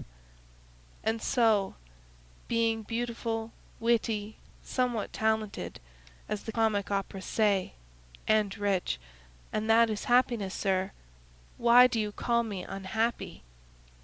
Danglars, seeing his daughter smiling, and proud even to insolence, could not entirely repress his brutal feelings, but they betrayed themselves only by an exclamation. Under the fixed and inquiring gaze levelled at him from under those beautiful black eyebrows, he prudently turned away, and calmed himself immediately, daunted by the power of a resolute mind. "Truly, my daughter," he replied with a smile, "you are all you boast of being, excepting one thing. I will not too hastily tell you which, but would rather leave you to guess it." Eugénie looked at Danglars, much surprised that one flower of her crown of pride, with which she had so superbly decked herself, should be disputed. "My daughter," continued the banker, "you have perfectly explained to me the sentiments which influence a girl like you who is determined she will not marry. Now it remains for me to tell you the motives of a father like me, who has decided that his daughter shall marry." Eugénie bowed, not as a submissive daughter, but as an adversary prepared for a discussion. "My daughter," continued Danglars, "when a father asks his daughter to choose a husband, he has always some reason for wishing her to marry. Some are affected with the mania of which you spoke just now, that of living again in their grandchildren. This is not my weakness. I tell you at once, family joys have no charm for me. I may acknowledge this to a daughter whom I know to be philosophical enough to understand my indifference, and not to impute it to me as a crime." "This is not to the purpose," said Eugénie. "Let us speak candidly, sir. I admire candor." "Oh," said Danglars, "I can, when circumstances render it desirable, adopt your system, although it may not be my general practice. I will therefore proceed. I have proposed to you to marry, not for your sake, for indeed I did not think of you in the least at the moment. You admire candor, and will now be satisfied, I hope, but because it suited me to marry you as soon as possible, on account of certain commercial speculations I am desirous of entering into." Eugénie became uneasy. "It is just as I tell you, I assure you, and you must not be angry with me, for you have sought this disclosure. I do not willingly enter into arithmetical explanations with an artist like you, who fears to enter my study lest she should imbibe disagreeable or anti-poetic impressions and sensations. But in that same banker's study, where you very willingly presented yourself yesterday to ask for the 1,000 francs I give you monthly for pocket money, you must know, my dear young lady, that many things may be learned, useful even to a girl who will not marry. There one may learn, for instance, what, out of regard to your nervous susceptibility, I will inform you of in the drawing-room, namely, that the credit of a banker is his physical and moral life, that credit sustains him as breath animates the body. And Monsieur de Monte Cristo once gave me a lecture on that subject, which I have never forgotten. There we may learn that as credit sinks, the body becomes a corpse, and this is what must happen very soon to the banker, who is proud to own so good a logician as you for his daughter." But Eugénie, instead of stooping, drew herself up under the blow. "Ruined?" said she. "Exactly, my daughter. That is precisely what I mean," said Danglars, almost digging his nails into his breast, while he preserved on his harsh features the smile of the heartless though clever man. "Ruined. Yes, that is it." "Ah!" said Eugénie. "Yes, ruined. Now it is revealed, this secret so full of horror, as the tragic poet says. Now, my daughter, learn from my lips how you may alleviate this misfortune, so far as it will affect you." "Oh," cried Eugenie, "you are a bad physiognomist if you imagine I deplore on my own account the catastrophe of which you warn me. I ruined! And what will that signify to me? Have I not my talent left? Can I not, like Pasta, Malibran, Grisi, acquire for myself what you would never have given me? Whatever might have been your fortune, 100 or 150,000 livres per annum, for which I shall be indebted to no one but myself, and which, instead of being given as you gave me those poor 12,000 francs, with sour looks and reproaches for my prodigality, will be accompanied with acclamations, with bravos, and with flowers? And if I do not possess that talent which your smiles prove to me you doubt, should I not still have that ardent love of independence which will be a substitute for wealth, and which in my mind supersedes even the instinct of self-preservation? No, I grieve not on my own account. I shall always find a resource. My books, my pencils, my piano, all the things which cost but little, and which I shall be able to procure, will remain my own. Do you think that I sorrow for Madame Danglars?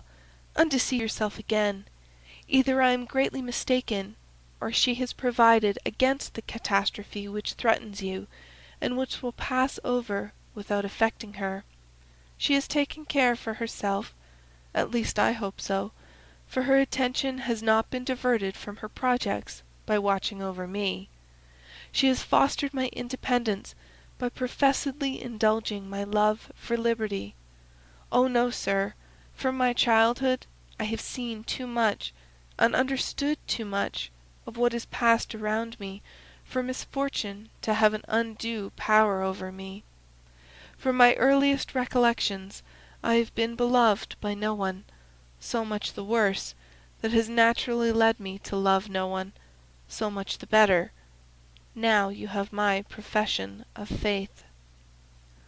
"Then," said Danglars, pale with anger, which was not at all due to offended paternal love, "then, mademoiselle, you persist in your determination to accelerate my ruin?" "Your ruin? I accelerate your ruin? What do you mean? I do not understand you." "So much the better. I have a ray of hope left. Listen." "I am all attention," said Eugenie, looking so earnestly at her father that it was an effort for the latter to endure her unrelenting gaze. "Monsieur Cavalcanti," continued Danglars, "is about to marry you, and will place in my hands his fortune, amounting to 3,000,000 livres." "That is admirable," said Eugenie with sovereign contempt, smoothing her gloves out one upon the other. "You think I shall deprive you of those 3 millions?" said Danglars. "But do not fear it. They are destined to produce at least 10. I and a brother banker have obtained a grant of a railway, the only industrial enterprise which in these days promises to make good the fabulous prospects that law once held out to the eternally deluded Parisians in the fantastic Mississippi scheme. As I look at it, a millionth part of a railway is worth fully as much as an acre of waste land on the banks of the Ohio. We make in our case a deposit on a mortgage, which is an advance, as you see, since we gain at least 10, 15, 20, or 100 livres worth of iron in exchange for our money. Well, within a week I am to deposit 4 millions for my share. The 4 millions, I promise you, will produce 10 or 12. "But during my visit to you the day before yesterday, sir, which you appear to recollect so well," replied Eugenie, "I saw you arranging a deposit, is not that the term, of 5 millions and a half. You even pointed it out to me in 2 drafts on the treasury, and you were astonished that so valuable a paper did not dazzle my eyes like lightning." "Yes, but those 5 millions and a half are not mine. and are only a proof of the great confidence placed in me. My title of popular banker has gained me the confidence of charitable institutions, and the 5,500,000 belong to them. At any other time I should not have hesitated to make use of them, but the great losses I have recently sustained are well known, and, as I told you, my credit is rather shaken. That deposit may be at any moment withdrawn, and if I had employed it for another purpose, I should bring on me disgraceful bankruptcy. I do not despise bankruptcy, believe me, but they must be those which enrich, not those which ruin. Now, if you marry Monsieur Cavalcanti, and I get the 3 millions, or even if it is thought I am going to get them, my credit will be restored, and my fortune, which for the last month or two has been swallowed up in gulfs which have been opened in my path by an inconceivable fatality, will revive. Do you understand me?" "Perfectly. You pledge me for 3 millions, do you not? The greater the amount, the more flattering it is to you. It gives you an idea of your value." "Thank you. One word more, sir. Do you promise me to make what use you can of the report of the fortune Monsieur Cavalcanti will bring without touching the money? This is no act of selfishness, but of delicacy. I am willing to help rebuild your fortune, but I will not be an accomplice in the ruin of others." "But since I tell you," cried Danglars, "that with these 3 millions—" "Do you expect to recover your position, sir, without touching those 3 millions?" "I hope so, if the marriage should take place and confirm my credit." "Shall you be able to pay Monsieur Cavalcanti the 500,000 francs you promised for my dowry?" "He shall receive them on returning from the mayor's." "Very well." "What next? What more do you want?" "I wish to know if, in demanding my signature, you leave me entirely free in my person?" "Absolutely." "Then, as I said before, sir—" "Very well. I am ready to marry Monsieur Cavalcanti." "But what are you up to?" "Ah, that is my affair. What advantage should I have over you, if, knowing your secret, I were to tell you mine?" Danglars bit his lips. "Then," said he, "you are ready to pay the official visits, which are absolutely indispensable?" "Yes," replied Eugénie. "And to sign the contract in 3 days?" "Yes." "Then, in my turn, I also say, very well." Danglars pressed his daughter's hand in his, but extraordinary to relate, the father did not say, "Thank you, my child," nor did the daughter smile at her father. "Is the conference ended?" asked Eugénie, rising. Danglars motioned that he had nothing more to say. 5 minutes afterwards, the piano resounded to the touch of Mademoiselle d'Armilly's fingers, and Mademoiselle Danglars was singing Brabantio's Malediction on Desdemona. At the end of the piece Etienne entered and announced to Eugénie that the horses were in the carriage, and that the Baroness was waiting for her to pay her visits. We have seen them at Villefort. They proceeded then on their course. End of chapter 95. Chapter 96. The Contract. 3 days after the scene we have just described, namely, towards 5 o'clock in the afternoon of the day fixed for the signature of the contract between Mademoiselle Eugénie Danglars and Andrea Cavalcanti, whom the banker persisted in calling Prince, a fresh breeze was stirring the leaves in the little garden in front of the Count of Monte Cristo's house, and the count was preparing to go out. While his horses were impatiently pawing the ground, held in by the coachman, who had been seated a quarter of an hour on his box, the elegant phaeton with which we are familiar rapidly turned the angle of the entrance gate, and cast out on the doorsteps Monsieur Andrea Cavalcanti, as decked up and gay as if he were going to marry a princess. He inquired after the count with his usual familiarity, and ascending lightly to the second story, met him at the top of the stairs. The count stopped on seeing the young man. As for Andrea, he was launched, and when he was once launched, nothing stopped him. "Ah, good morning, my dear count," said he. "Ah, Monsieur Andrea," said the latter, with his half-jesting tone, "how do you do?" "Charming, as you see. I am come to talk to you about 1,000 things. But first tell me, were you going out, or just returned?" "I was going out, sir." "Then, in order not to hinder you, I will get up with you, if you please, in your carriage, and Tom shall follow with my phaeton in tow." "No," said the Count with an imperceptible smile of contempt, for he had no wish to be seen in the young man's society. "No, I prefer listening to you here, my dear Monsieur Andrea. We can chat better indoors, and there is no coachman to overhear our conversation." The Count returned to a small drawing room on the first floor, sat down, and crossing his legs, motioned to the young man to take a seat also. Andrea assumed his gayest manner. "You know, my dear Count," said he, "the ceremony is to take place this evening. At 9 o'clock the contract is to be signed at my father-in-law's." "Ah, indeed," said Monte Cristo. "What, is it news to you? Has not Monsieur Danglars informed you of the ceremony?" "Ah, yes," said the Count, "I received a letter from him yesterday, but I do not think the hour was mentioned. Possibly my father-in-law trusted to its general notoriety." "Well," said Monte Cristo, "you are fortunate, Monsieur Cavalcanti. It is a most suitable alliance you are contracting, and Mademoiselle Danglars is a handsome girl." "Yes, indeed she is," replied Cavalcanti in a very modest tone.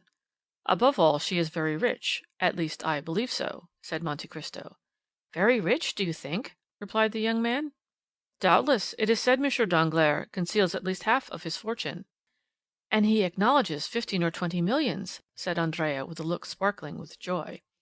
"Without reckoning," added Monte Cristo, "that he is on the eve of entering into a sort of speculation already in vogue in the United States and in England, but quite novel in France." "Yes, yes, I know what you mean.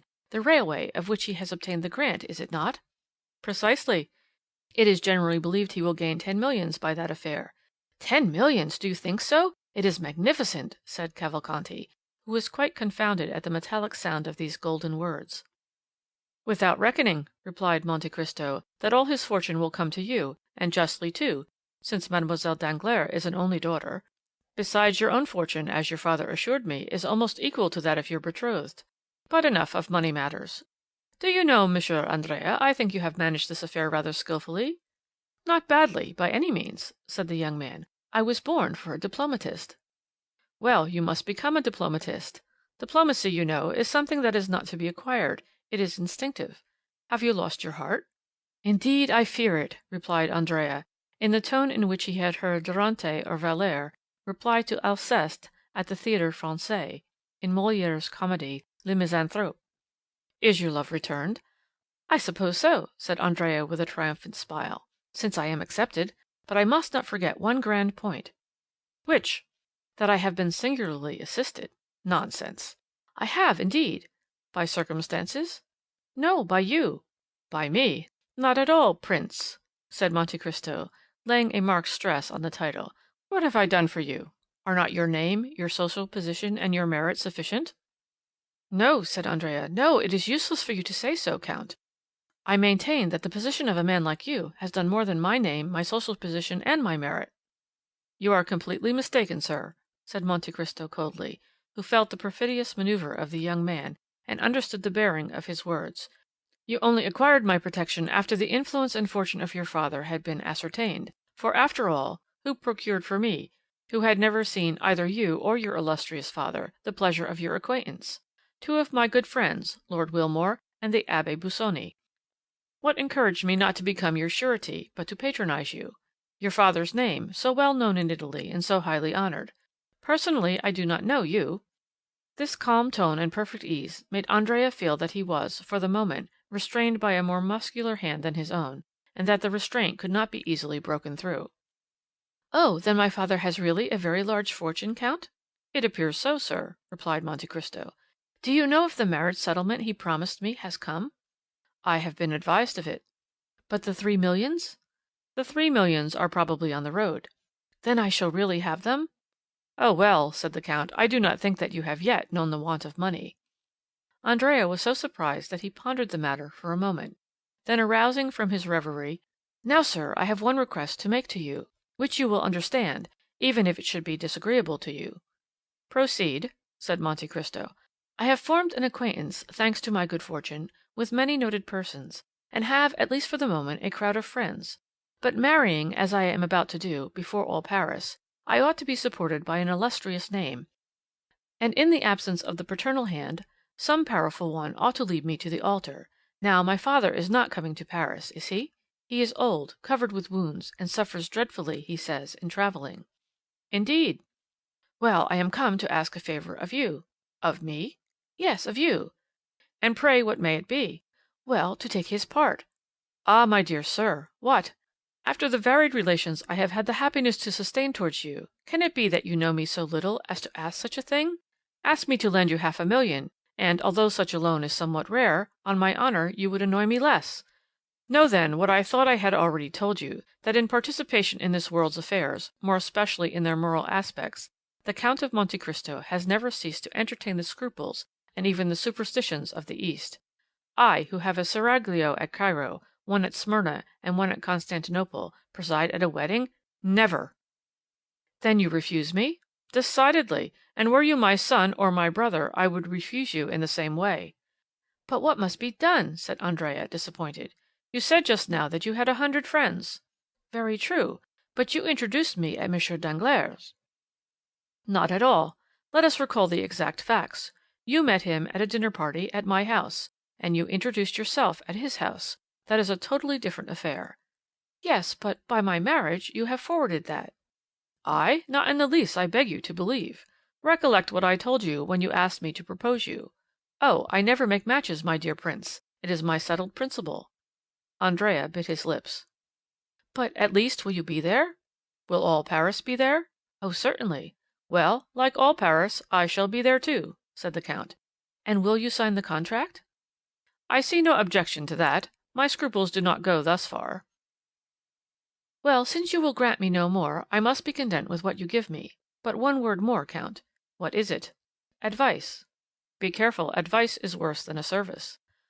Oh, you can give me this without compromising yourself. Tell me what it is. Is my wife's fortune 500,000 livres? That is the sum M. Danglars himself announced. Must I receive it, or leave it in the hands of the notary? This is the way such affairs are generally arranged when it is wished to do them stylishly. Your two solicitors appoint a meeting, when the contract is signed, for the next or the following day. Then they exchange the two portions, for which they each give a receipt. Then, when the marriage is celebrated, they place the amount at your disposal as the chief member of the alliance. Because, said Andrea, with a certain ill-concealed uneasiness, I thought I heard my father-in-law say that he intended embarking our property in that famous railway affair of which you spoke just now. Well, replied Monte Cristo, it will be the way, everybody says, of trebling your fortune in 12 months. Baron Danglars is a good father and knows how to calculate. In that case, said Andrea, everything is all right, excepting your refusal, which quite grieves me. You must attribute it only to natural scruples under similar circumstances. Well, said Andrea, let it be as you wish. This evening, then, at 9 o'clock. Adieu, till then. Notwithstanding a slight resistance on the part of Monte Cristo, whose lips turned pale, but who preserved his ceremonious smile, Andrea seized the Count's hand, pressed it, jumped into his phaeton, and disappeared. The 4 or 5 remaining hours before 9 o'clock arrived, Andrea employed in riding, paying visits, designed to induce those of whom he had spoken to appear at the bankers in their gayest equipages, dazzling them by promises of shares and schemes which have since turned every brain, and in which Danglars was just taking the initiative. In fact, at 8:30 in the evening, the grand salon, the gallery adjoining, and the 3 other drawing-rooms on the same floor were filled with a perfumed crowd who sympathized but little in the event, but who all participated in that love of being present wherever there is anything fresh to be seen. An academician would say that the entertainments of the fashionable world are collections of flowers which attract inconstant butterflies, famished bees, and buzzing drones. No one could deny that the rooms were splendidly illuminated. The light streamed forth on the gilt mouldings and the silk hangings, and all the bad taste of decorations, which had only their richness to boast of, shone in its splendor.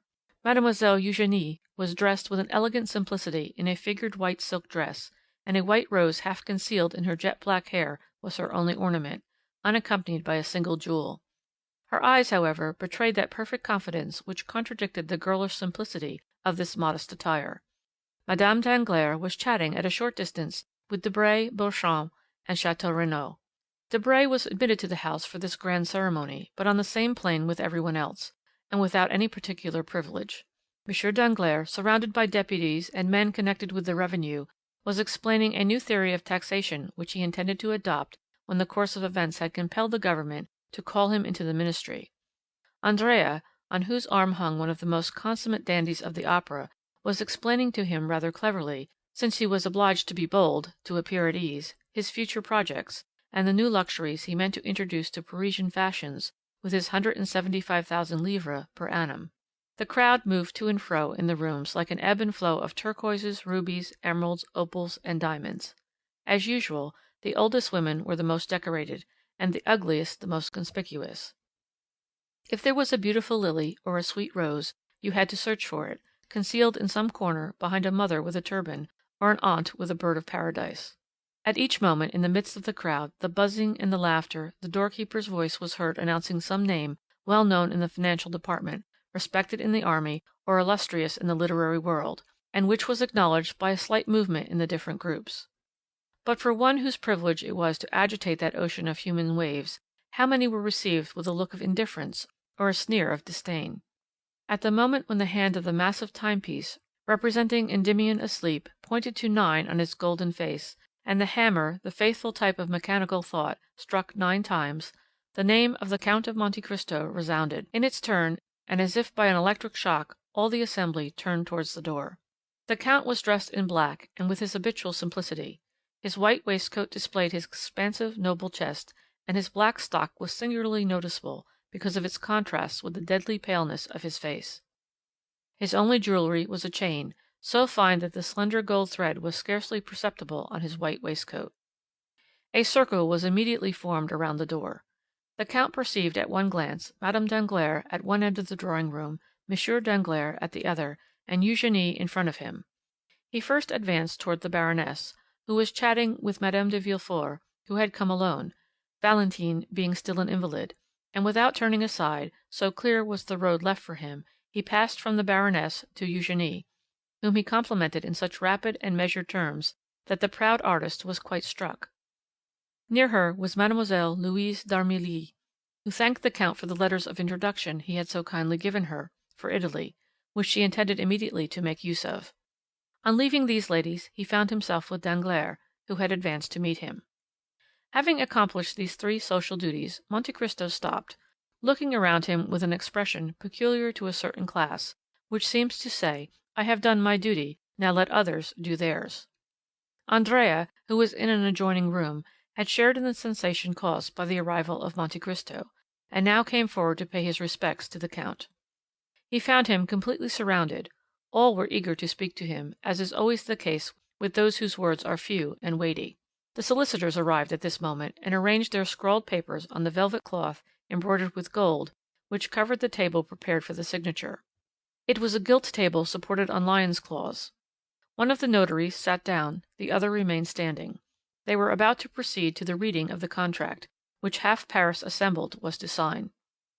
All took their places, or rather the ladies formed a circle, while the gentlemen, more indifferent to the restraints of what Boileau calls the energetic style, commented on the feverish agitation of Andrea, on M. Danglars' riveted attention, Eugénie's composure, and the light and sprightly manner in which the Baroness treated this important affair.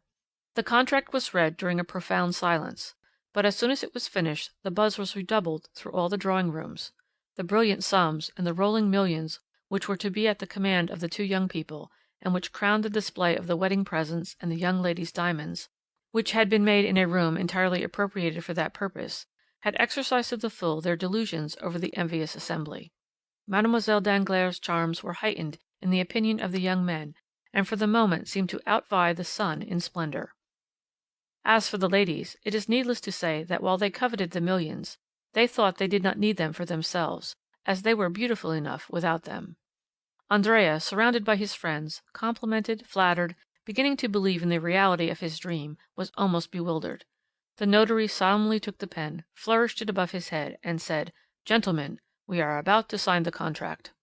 The Baron was to sign first, then the representative of M. Cavalcanti, senior, then the Baroness, afterwards the future couple, as they are styled in the abominable phraseology of legal documents.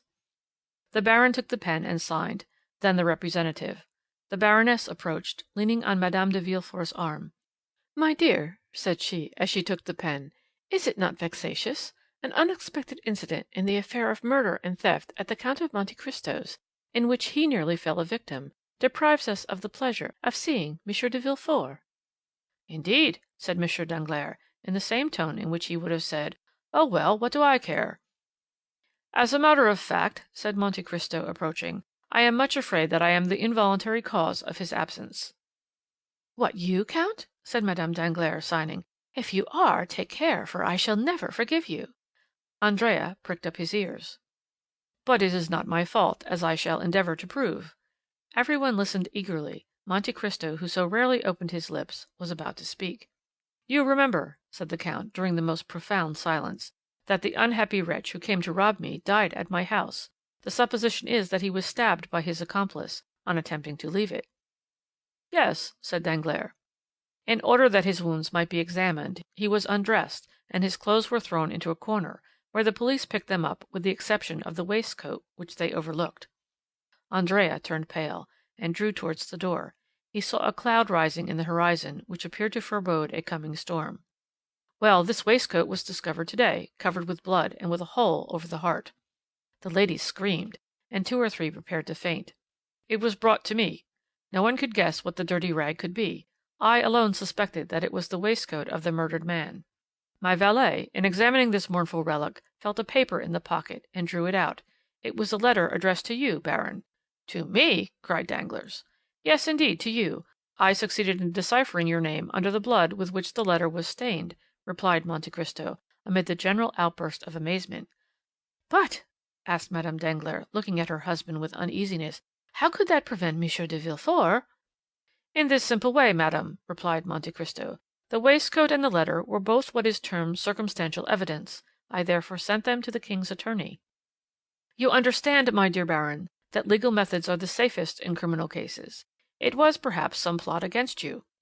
Andrea looked steadily at Monte Cristo and disappeared into the second drawing-room. "Possibly," said Danglars. "Was not this murdered man an old galley slave?" "Yes," replied the count, "a felon named Caderousse." Danglars turned slightly pale. Andrea reached the anteroom behind the little drawing-room. "But go on signing," said Monte Cristo. "I perceive that my story has caused a general emotion, and I beg to apologize to you, baroness, and to Mademoiselle Danglars." The baroness, who had signed, returned the pen to the notary. "Prince Cavalcanti," said the latter. "Prince Cavalcanti, where are you?" "Andrea! Andrea!" repeated several young people, who were already on sufficiently intimate terms with him to call him by his Christian name. "Call the prince; inform him that it is his turn to sign," cried Danglars to one of the floor-keepers. But at the same instant the crowd of guests rushed in alarm into the principal salon, as if some frightful monster had entered the apartments, quaram quem deveret. There was, indeed, reason to retreat, to be alarmed, and to scream. An officer was placing 2 soldiers at the door of each drawing-room, and was advancing towards Danglars, preceded by a commissary of police, girded with his scarf. Madame Danglars uttered a scream and fainted. Danglars, who thought himself threatened—certain consciences are never calm—Danglars, even before his guest, showed a countenance of abject terror. "What is the matter, sir?" asked Monte Cristo, advancing to meet the commissioner. "Which of you gentlemen," asked the magistrate, without replying to the count, "answers to the name of Andrea Cavalcanti?" A cry of astonishment was heard from all parts of the room. They searched, they questioned. "But who, then, is Andrea Cavalcanti?" asked Danglars in amazement. "A galley slave escaped from confinement at Toulon." "And what crime has he committed?"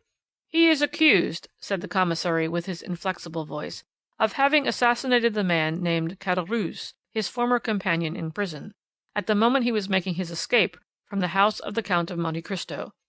Monte Cristo cast a rapid glance around him. Andrea was gone. End of Chapter 96. Chapter 97. The Departure for Belgium. A few minutes after the scene of confusion produced in the salons of M. Danglars by the unexpected appearance of the brigade of soldiers, and by the disclosure which had followed, the mansion was deserted with as much rapidity as if a case of plague or of cholera morbus had broken out among the guests.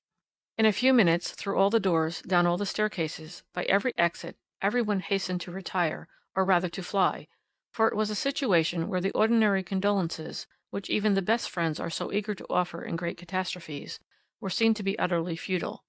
There remained in the banker's house only Danglars, closeted in his study and making his statement to the officer of the gendarmes, Madame Danglars, terrified, in the boudoir with which we are acquainted, and Eugénie, who with haughty air and disdainful lip had retired to her room with her inseparable companion, Mademoiselle Louise d'Armilly.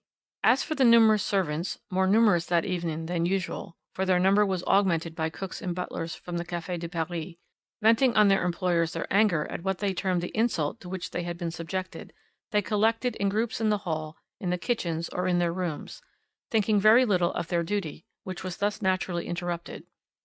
Of all this household, only two persons deserve our notice. These are Mademoiselle Eugénie Danglars and Mademoiselle Louise d'Armilly.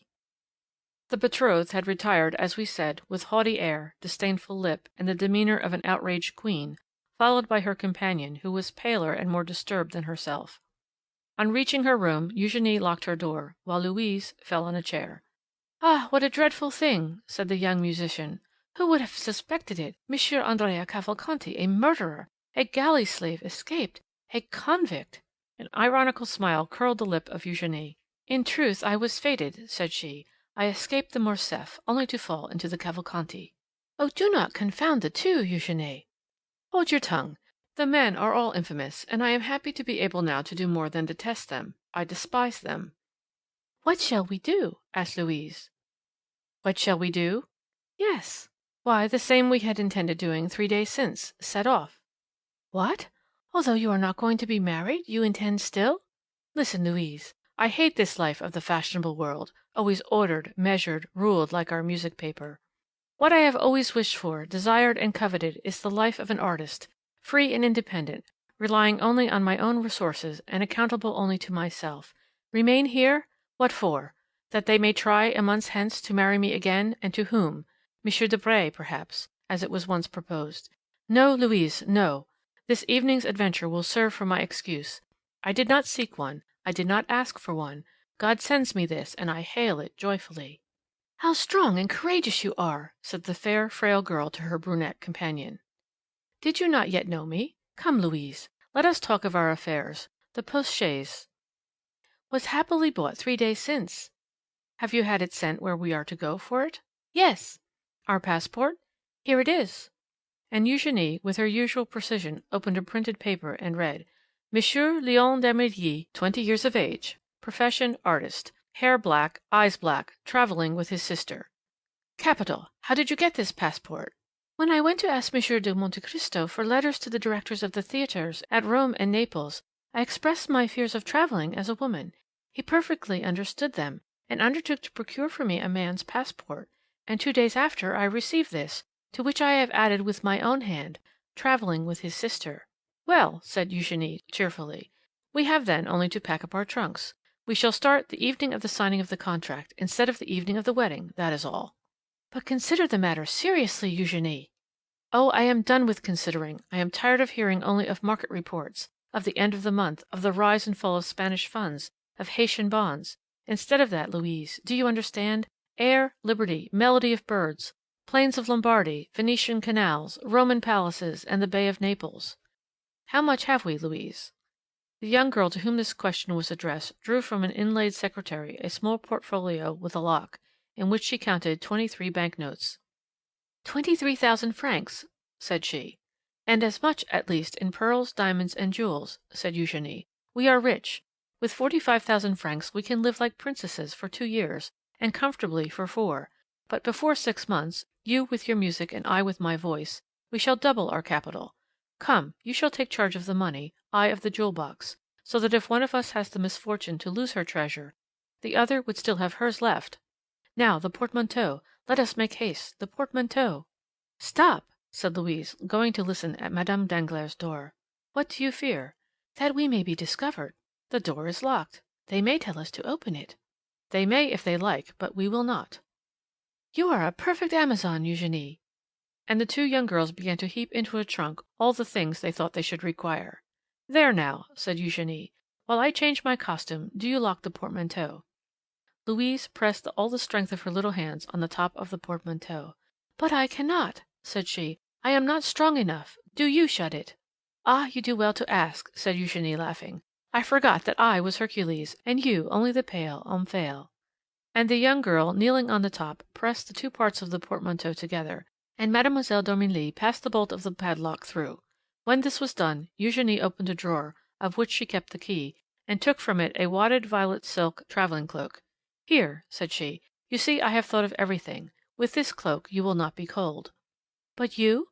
"Oh, I am never cold, you know. Besides, with these men's clothes—" "Will you dress here?" "Certainly." "Shall you have time?" "Do not be uneasy, you little coward. All our servants are busy, discussing the grand affair. Besides, what is there astonishing, when you think of the grief I ought to be in, that I shut myself up? Tell me." "No, truly, you comfort me." "Come and help me." From the same drawer she took a man's complete costume, from the boots to the coat, and a provision of linen, where there was nothing superfluous, but everything requisite. Then, with a promptitude which indicated that this was not the first time she had amused herself by adopting the garb of the opposite sex, Eugénie drew on the boots and the pantaloons, tied her cravat, buttoned her waistcoat up to the throat, and put on a coat which admirably fitted her beautiful figure. "Oh, that is very good, indeed it is very good," said Louise, looking at her with admiration. "But that beautiful black hair, those magnificent braids, which made all the ladies sigh with envy, will they go under a man's hat like the one I see down there?" "You shall see," said Eugénie. And with her left hand seizing the thick mass, which her long fingers could scarcely grasp, she took in her right hand a pair of long scissors, and soon the steel met through the rich and splendid hair, which fell in a cluster at her feet as she leaned back to keep it from her coat. Then she grasped the front hair, which she also cut off, without expressing the least regret. On the contrary, her eyes sparkled with greater pleasure than usual under her ebony eyebrows. "Oh, the magnificent hair!" said Louise with regret. "And am I not 100 times better thus?" cried Eugénie, smoothing the scattered curls of her hair, which had now quite a masculine appearance. "And do you not think me handsomer so?" "Oh, you are beautiful, always beautiful!" cried Louise. "Now, where are you going?" "To Brussels, if you like; it is the nearest frontier. We can go to Brussels, Liège, Aix-la-Chapelle, and then up the Rhine to Strasbourg. We will cross Switzerland and go down into Italy by the St. Gothard. Will that do?" "Yes." "What are you looking at?" "I am looking at you. Indeed, you are adorable like that. One would say you were carrying me off." "And they would be right, pardieu!" "Oh, I think you swore, Eugénie." And the two young girls, whom every one might have thought plunged in grief, the one on her own account, the other from interest in her friend, burst out laughing, as they cleared away every visible trace of the disorder which had naturally accompanied the preparations for their escape. Then, having blown out the lights, the two fugitives, looking and listening eagerly, with outstretched necks, opened the door of a dressing room which led by a side staircase down to the yard. Eugénie going first, and holding with one arm the portmanteau, which by the opposite handle Mademoiselle d'Armilly scarcely raised with both hands. The yard was empty; the clock was striking 12. The porter was not yet gone to bed. Eugénie approached softly, and saw the old man sleeping soundly in an armchair in his lodge.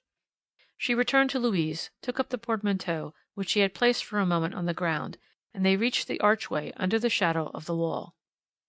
Eugénie concealed Louise in an angle of the gateway, so that if the porter chanced to awake he might see but one person. Then placing herself in the full light of the lamp which lit the yard, "Gate!" cried she, with her finest contralto voice, and rapping at the window. The porter got up, as Eugénie expected, and even advanced some steps to recognize the person who was going out; but seeing a young man striking his boot impatiently with his riding whip, he opened it immediately. Louise slid through the half-open gate like a snake, and bounded lightly forward.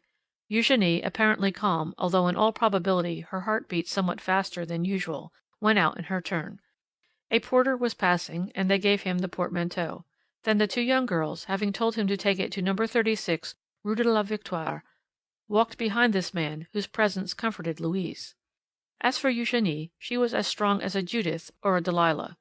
They arrived at the appointed spot. Eugénie ordered the porter to put down the portmanteau, gave him some pieces of money, and having rapped at the shutter, sent him away. The shutter where Eugénie had rapped was that of a little laundress, who had been previously warned, and was not yet gone to bed. She opened the door. Mademoiselle, said Eugénie, let the porter get the post-chaise from the coach-house, and fetch some post-horses from the hotel. Here are 5 francs for his trouble. Indeed, said Louise, I admire you, and I could almost say respect you. The laundress looked on in astonishment, but as she had been promised 20 louis, she made no remark. In a quarter of an hour the porter returned with the post-boy and horses, which were harnessed, and put in the post-chaise in a minute, while the porter fastened the portmanteau on with the assistance of a cord and strap. Here is the passport, said the postilion. Which way are we going, young gentleman? To Fontainebleau, replied Eugénie with an almost masculine voice. What do you say? said Louise. I am giving them the slip, said Eugénie. This woman to whom we have given 20 louis may betray us for 40. We will soon alter our direction. And the young girl jumped into the britska, which was admirably arranged for sleeping in, without scarcely touching the step. You are always right, said the music teacher, seating herself by the side of her friend. A quarter of an hour afterwards, the postilion, having been put in the right road, passed with a crack of his whip through the gateway of the Barrière Saint-Martin. Ah, said Louise, breathing freely, here we are, out of Paris. Yes, my dear, the abduction is an accomplished fact, replied Eugénie. Yes, and without violence, said Louise. I shall bring that forward as an extenuating circumstance, replied Eugénie. These words were lost in the noise which the carriage made in rolling over the pavement of La Villiers. M. Danglars no longer had a daughter. Chapter 98. The Bell and Bottle Tavern.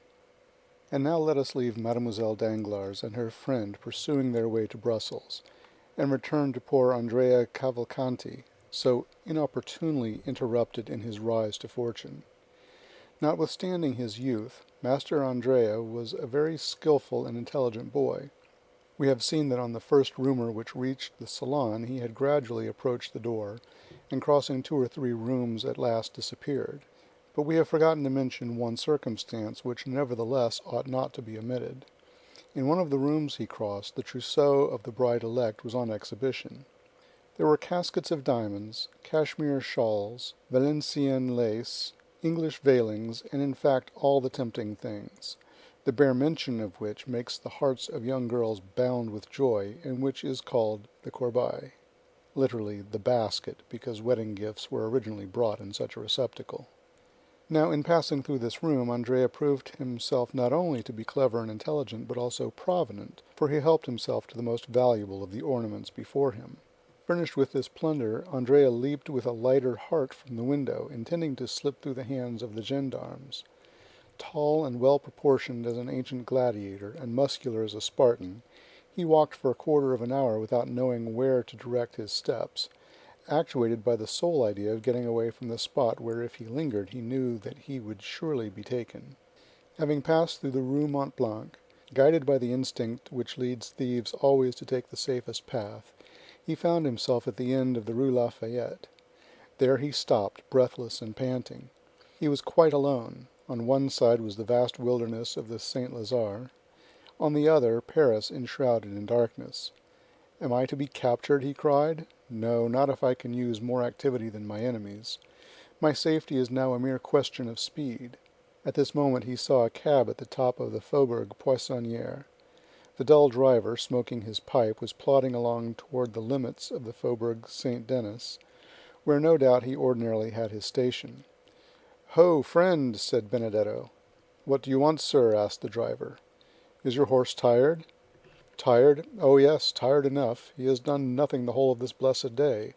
4 wretched fares and 20 sous over, making in all 7 francs, are all that I have earned, and I ought to take 10 to the owner." "Will you add these 20 francs to the 7 you have?" "With pleasure, sir. 20 francs are not to be despised. Tell me what I am to do for this." "A very easy thing, if your horse isn't tired." "I tell you he'll go like the wind, only tell me which way to drive." "Toward the Louvre." "Ah, I know the way. You get good sweetened rum over there." "Exactly so. I merely wish to overtake one of my friends, with whom I am going to hunt tomorrow at Chapelle in Cervelle. He should have waited for me here with a cabriolet till 11:30. It is 12, and tired of waiting, he must have gone on." "It is likely." "Well, will you try and overtake him?" "Nothing I should like better." "If you do not overtake him before we reach Bourget, you shall have 20 francs. If not before Louvre, 30. And if we do overtake him? 40, said Andrea after a moment's hesitation, at the end of which he remembered that he might safely promise. That's all right, said the man. Hop in and we're off. Whoop-la! Andrea got into the cab, which pressed rapidly through the Faubourg Saint-Denis, along the Faubourg Saint-Martin, crossed the barrier, and threaded its way through the interminable Villette.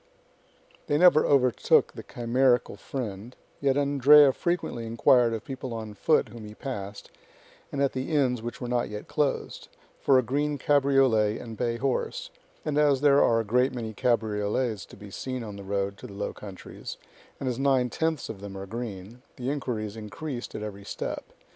Every one had just seen it pass. It was only 500, 200, 100 steps in advance. At length they reached it, but it was not the friend. Once the cab was also passed by a calash rapidly whirled along by 2 post-horses. Ah, said Cavalcanti to himself, if I only had that britska, those 2 good post-horses, and above all the passport that carries them on. And he sighed deeply. The calash contained Mademoiselle Danglars and Mademoiselle d'Armilly. Hurry, hurry, said Andrea, we must overtake him soon. And the poor horse resumed the desperate gallop it had kept up since leaving the barrier, and arrived steaming at Louvre. Certainly, said Andrea, I shall not overtake my friend, but I shall kill your horse, therefore I had better stop. Here are 30 francs. I will sleep at the Red Horse, and will secure a place in the first coach. Good night, friend. And Andrea, after placing 6 pieces of 5 francs each in the man's hand, leaped lightly on to the pathway. The cabman joyfully pocketed the sum, and turned back on his road to Paris. Andrea pretended to go towards the Red Horse Inn, but after leaning an instant against the door, and hearing the last sound of the cab, which was disappearing from view, he went on his road, and with a lusty stride soon traversed the space of 2 leagues. Then he rested. He must be near Chapelle-en-Serval, where he pretended to be going. It was not fatigue that stayed Andrea here. It was that he might form some resolution, adopt some plan. It would be impossible to make use of a diligence, equally so to engage post-horses. To travel either way a passport was necessary. It was still more impossible to remain in the department of the Oise, one of the most open and strictly guarded in France. This was quite out of the question, especially to a man like Andrea, perfectly conversant with criminal matters. He sat down by the side of the moat, buried his face in his hands, and reflected. 10 minutes after he raised his head, his resolution was made. He threw some dust over the top coat, which he had found time to unhook from the antechamber and button over his ball costume, and going to Chapelle-en-Serval, he knocked loudly at the door of the only inn in the place. The host opened. "My friend," said Andrea, "I was coming from Montefontaine to Senlis, when my horse, which is a troublesome creature, stumbled and threw me. I must reach Compiègne tonight, or I shall cause deep anxiety to my family. Could you let me hire a horse of you?" An innkeeper has always a horse to let, whether it be good or bad. The host called the stable boy, and ordered him to saddle Whitey. Then he awoke his son, a child of 7 years, whom he ordered to ride before the gentleman and bring back the horse. Andrea gave the innkeeper 20 francs, and in taking them from his pocket dropped a visiting card. This belonged to one of his friends at the Café de Paris, so that the innkeeper, picking it up after Andrea had left, was convinced that he had let his horse to the Count of Malone, 25 Rue Saint-Dominique, that being the name and address on the card. Whitey was not a fast animal, but he kept up an easy, steady pace. In 3 hours and a half Andrea had traversed the 9 leagues which separated him from Compiègne, and 4 o'clock struck as he reached the place where the coaches stop. There is an excellent tavern at Compiègne, well remembered by those who have ever been there. Andrea, who had often stayed there in his rides about Paris, recollected the Bell and Bottle Inn. He turned around, saw the sign by the light of a reflected lamp, and having dismissed the child, giving him all the small coin he had about him, he began knocking at the door, very reasonably concluding that having now 3 or 4 hours before him he had best fortify himself against the fatigues of the morrow by a sound sleep and a good supper. A waiter opened the door. "My friend," said Andrea, "I have been dining at Saint Jean au Bois, and expected to catch the coach which passes by at midnight, but like a fool I have lost my way, and have been walking for the last 4 hours in the forest. Show me into one of those pretty little rooms which overlook the court, and bring me a cold fowl and a bottle of Bordeaux." The waiter had no suspicions. Andrea spoke with perfect composure. He had a cigar in his mouth, and his hands in the pocket of his topcoat. His clothes were fashionably made, his chin smooth, his boots irreproachable. He looked merely as if he had stayed out very late, that was all. While the waiter was preparing his room, the hostess arose. Andrea assumed his most charming smile and asked if he could have number 3, which he had occupied on his last stay at Campine. Unfortunately, number 3 was engaged by a young man who was traveling with his sister.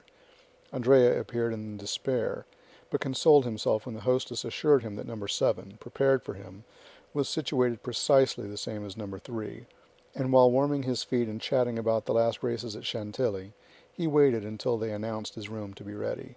Andrea had not spoken without cause of the pretty rooms looking out upon the court of the Bell Tavern, which, with its triple galleries like those of a theatre, with a jessamine and clematis twining round the light columns, forms one of the prettiest entrances to an inn that you can imagine. The fowl was tender, the wine old, the fire clear and sparkling, and Andrea was surprised to find himself eating with as good an appetite as though nothing had happened. Then he went to bed, and almost immediately fell into that deep sleep which is sure to visit men of 20 years of age, even when they are torn with remorse. Now, here we are obliged to own that Andrea ought to have felt remorse, but that he did not. This was the plan which had appealed to him to afford the best chance of his security. Before daybreak he would awake, leave the inn after rigorously paying his bill, and reaching the forest, he would, under pretense of making studies in painting, test the hospitality of some peasants, procure himself the dress of a woodcutter and a hatchet, casting off the lion's skin to assume that of the woodman. Then, with his hands covered with dirt, his hair darkened by means of a leaden comb, his complexion embrowned with a preparation for which one of his old comrades had given him the recipe, he intended, by following the wooded districts, to reach the nearest frontier, walking by night and sleeping in the day in the forests and quarries, and only entering inhabited regions to buy a loaf from time to time. Once past the frontier, Andrea proposed making money of his diamonds, and by uniting the proceeds to 10 banknotes he always carried about with him in case of accident, he would then find himself possessor of about 50,000 livres, which he philosophically considered as no very deplorable condition after all. Moreover, he reckoned much on the interest of the Danglars to hush up the rumor of their own misadventures. These were the reasons which, added to the fatigue, caused Andrea to sleep so soundly. In order that he might awaken early, he did not close the shutters, but contented himself with bolting the door, and placing on the table an unclasped and long-pointed knife, whose temper he well knew, and which was never absent from him. About 7 in the morning, Andrea was awakened by a ray of sunlight which played warm and brilliant upon his face. In all well-organized brains, the predominating idea, and there always is one, is sure to be the last thought before sleeping, and the first upon waking in the morning. Andrea had scarcely opened his eyes when his predominating idea presented itself, and whispered in his ear that he had slept too long. He jumped out of bed and ran to the window. A gendarme was crossing the court. A gendarme is one of the most striking objects in the world, even to a man void of uneasiness, but for one who has a timid conscience, and with good cause too, the yellow, blue, and white uniform is really very alarming. "Why is that gendarme there?" asked Andrea of himself. Then, all at once, he replied, with that logic which the reader has doubtless remarked in him, "There is nothing astonishing in seeing a gendarme at an inn. Instead of being astonished, let me dress myself." And the youth dressed himself with a facility his valet de chambre had failed to rob him of during the 2 months of fashionable life he had led in Paris. "Now then," said Andrea, while dressing himself, "I'll wait till he leaves, and then I'll slip away." And, saying this, Andrea, who had now put on his boots and cravat, stole gently to the window, and a second time lifted up the muslin curtain. Not only was the first gendarme still there, but the young man now perceived a second yellow, blue, and white uniform at the foot of the staircase, the only one by which he could descend, while a third, on horseback, holding a musket in his fist, was posted as a sentinel at the great street door which alone afforded the means of egress. The appearance of the third gendarme settled the matter, for a crowd of curious loungers was extended before him, effectually blocking the entrance to the hotel. "They're after me," was Andrea's first thought. "The devil!" A pallor overspread the young man's forehead, and he looked around him with anxiety. His room, like all those on the same floor, had but one outlet to the gallery in the sight of everybody. "I am lost," was his second thought, and indeed, for a man in Andrea's situation, an arrest meant the assizes, trial, and death without mercy or delay. For a moment he convulsively pressed his head within his hands, and during that brief period he became nearly mad with terror. But soon a ray of hope glimmered in the multitude of thoughts which bewildered his mind, and a faint smile played upon his white lips and pallid cheeks. He looked around and saw the objects of his search upon the chimney-piece. They were a pen, ink, and paper. With forced composure he dipped the pen in the ink, and wrote the following lines upon a sheet of paper. "I have no money to pay my bill, but I am not a dishonest man. I leave behind me as a pledge this pen, worth 10 times the amount. I shall be excused for leaving at daybreak, for I was ashamed." He then drew the pen from his cravat and placed it on the paper. This done, instead of leaving the door fastened, he drew back the bolts and even placed the door ajar, as though he had left the room, forgetting to close it, and slipping into the chimney like a man accustomed to that kind of gymnastic exercise. Having effaced the marks of his feet upon the floor, he commenced climbing the only opening which afforded him the means of escape. At this precise time the first gendarme Andrea had noticed walked upstairs, preceded by the commissary of police, and supported by the second gendarme who guarded the staircase, and was himself reinforced by the one stationed at the door. Andrea was indebted for this visit to the following circumstances. At daybreak the telegraphs were set at work in all directions, and almost immediately the authorities in every district had exerted their utmost endeavors to arrest the murderer of Caderousse. Campagne, that royal residence and fortified town, is well furnished with authorities, gendarmes, and commissaries of police. They therefore began operations as soon as the telegraphic dispatch arrived, and the Bell and Bottle being the best-known hotel in the town, they had naturally directed their first inquiries there. Now, besides the report of the sentinels guarding the Hôtel de Ville, which is next door to the Bell and Bottle, it had been stated by others that a number of travelers had arrived during the night. The sentinel, who was relieved at 6 o'clock in the morning, remembered perfectly that just as he was taking his post a few minutes past 4, a young man arrived on horseback, with a little boy before him. The young man, having dismissed the boy and horse, knocked at the door of the hotel, which was opened and again closed after his entrance. This late arrival had attracted much suspicion, and the young man being no other than Andrea, the commissary and gendarme, who was a brigadier, directed their steps towards his room. They found the door ajar. "Oh ho," said the brigadier, who thoroughly understood the trick. "A bad sign to find the door open. I would rather find it triply bolted." And indeed the little note and pen upon the table confirmed, or rather corroborated, the sad truth. Andrea had fled. We say corroborated because the brigadier was too experienced to be convinced by a single proof. He glanced around, looked in the bed, shook the curtains, opened the closets, and finally stopped at the chimney. Andrea had taken the precaution to leave no traces of his feet in the ashes, but still it was an outlet, and in this light was not to be passed over without serious investigation. The brigadier sent for some sticks and straw, and having filled the chimney with them, set a light to it. The fire crackled, and the smoke ascended like the dull vapor from a volcano, but still no prisoner fell down, as they expected. The fact was that Andrea, at war with society ever since his youth, was quite as deep as a gendarme, even though he were advanced to the rank of brigadier, and quite prepared for the fire. He had climbed out on the roof, and was crouching down against the chimney-pots. At one time he thought he was saved, for he heard the brigadier exclaim in a loud voice to the two gendarmes, "He is not here!" But venturing to peep, he perceived that the latter, instead of retiring, as might have been reasonably expected upon this announcement, were watching with increased attention. It was now his turn to look about him. The Hôtel de Ville, a massive 16th-century building, was on his right.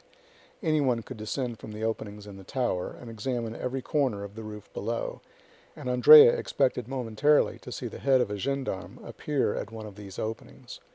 If once discovered, he knew he would be lost, for the roof afforded no chance of escape.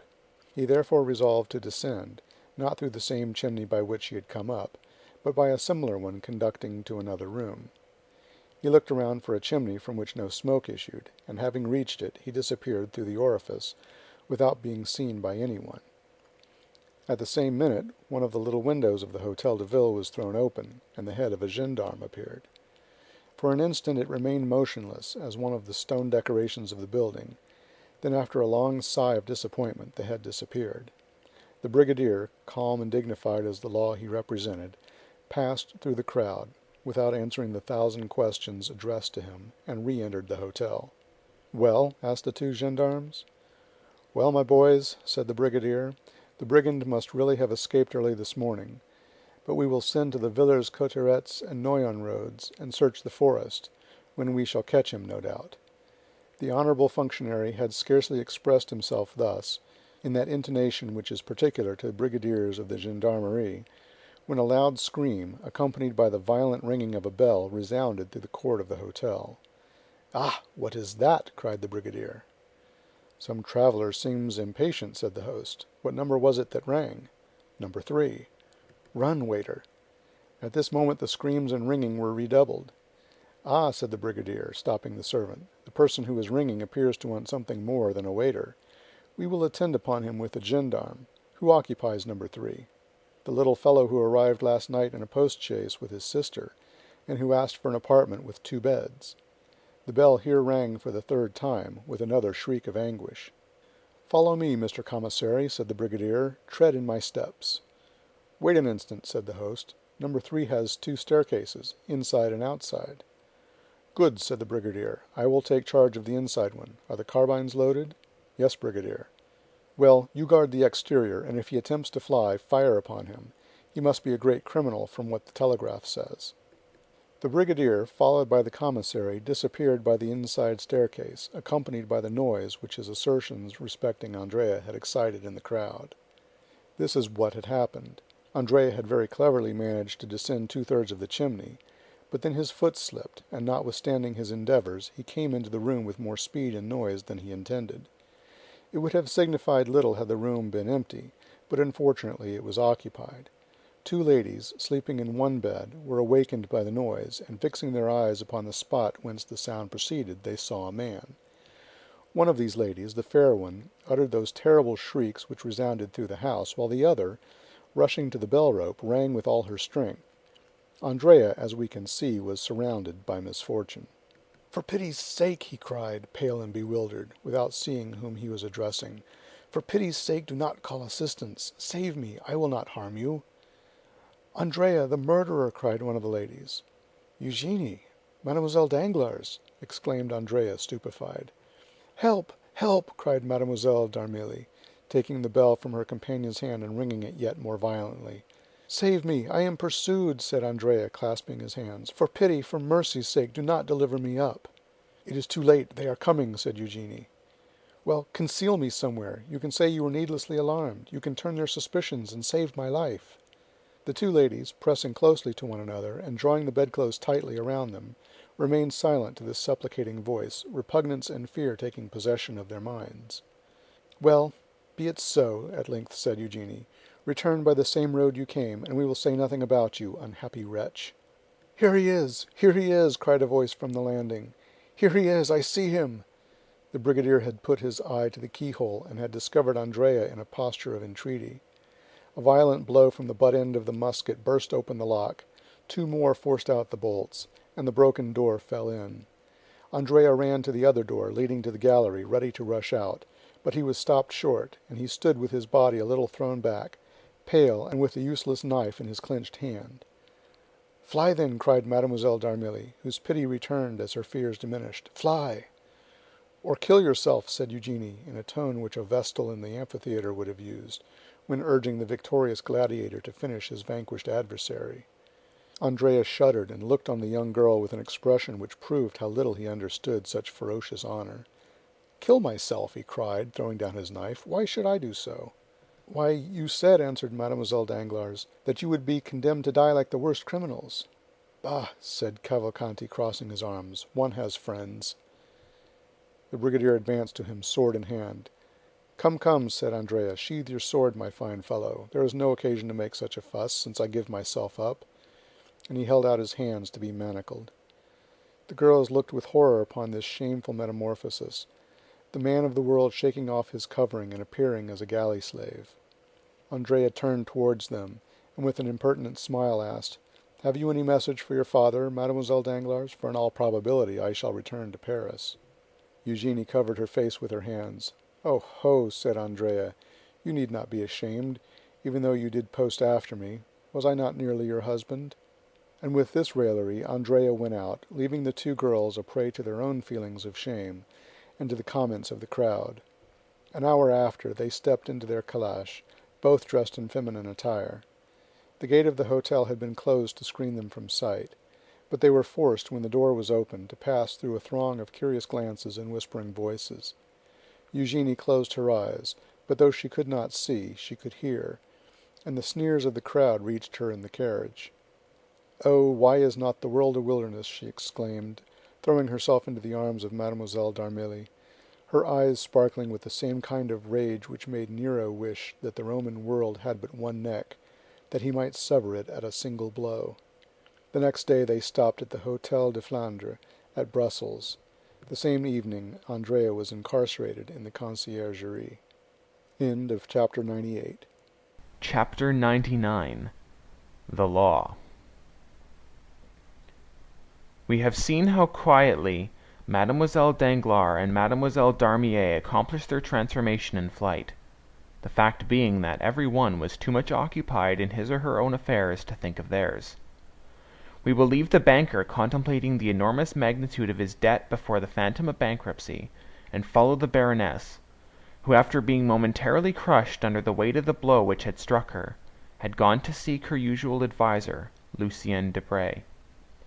The Baroness had looked forward to this marriage as a means of ridding her of a guardianship which, over a girl of Eugenie's character, could not fail to be a rather troublesome undertaking; for in the tacit relations which maintain the bond of family union, the mother, to maintain her ascendancy over her daughter, must never fail to be a model of wisdom and a type of perfection. Now, Madame Danglars feared Eugenie's sagacity and the influence of Mademoiselle d'Armilly. She had frequently observed the contemptuous expression with which her daughter looked upon Debray, an expression which seemed to imply that she understood all her mother's amorous and pecuniary relationships with that intimate secretary. Moreover, she saw that Eugenie detested Debray, not only because he was a source of dissension and scandal under the paternal roof, but because she had at once classed him in that catalogue of bipeds whom Plato endeavors to withdraw from the appellation of men, and whom Diogenes designated as animals upon two legs, without feathers. Unfortunately, in this world of ours, each person views things through a certain medium, and so is prevented from seeing in the same light as others, and Madame Danglars, therefore, very much regretted that the marriage of Eugenie had not taken place, not only because the match was good, and likely to ensure the happiness of her child, but because it would also set her at liberty. She ran therefore to Debray, who, after having, like the rest of Paris, witnessed the contract scene and the scandal attending it, had retired in haste to his club, where he was chatting with some friends upon the events which served as a subject of conversation for 3/4 of that city known as the capital of the world. At the precise time when Madame Danglars, dressed in black and concealed in a long veil, was ascending the stairs leading to Debray's apartments, notwithstanding the assurances of the concierge that the young man was not at home, Debray was occupied in repelling the insinuations of a friend, who tried to persuade him that after the terrible scene which had taken place he ought, as a friend of the family, to marry Mademoiselle Danglars and her 2 millions. Debray did not defend himself very warmly, for the idea had sometimes crossed his mind. Still, when he recollected the independent, proud spirit of Eugenie, he positively rejected it as utterly impossible, though the same thought again continually recurred and found a resting place in his heart.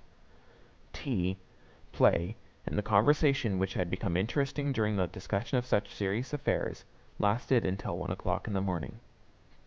Meanwhile, Madame Danglars, veiled and uneasy, awaited the return of Debray in the little green room, seated between 2 baskets of flowers, which she had that morning sent, and which, it must be confessed, Debray had arranged himself and watered, with so much care that his absence was half excused in the eyes of the poor woman. At 20 minutes of 12, Madame Danglars, tired of waiting, returned home. Women of a certain grade are like prosperous grisettes in one respect: they seldom return home after 12 o'clock. The Baroness returned to the hotel with as much caution as Eugenie used in leaving it. She ran lightly upstairs, and with an aching heart entered her apartment, contiguous, as we know, to that of Eugenie. She was fearful of exciting any remark, and believed firmly in her daughter's innocence and fidelity to the paternal roof.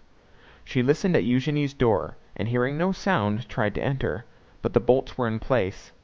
Madame Danglars then concluded that the young girl had been overcome with the terrible excitement of the evening, and had gone to bed and to sleep. She called the maid and questioned her. "Mademoiselle Eugenie," said the maid, "retired to her apartment with Mademoiselle d'Armilly. Then they took tea together, after which they desired me to leave, saying that they needed me no longer." Since then the maid had been below, and like everyone else she thought the young ladies were in their own room. Madame Danglars, therefore, went to bed without a shadow of suspicion, and began to muse over the recent events.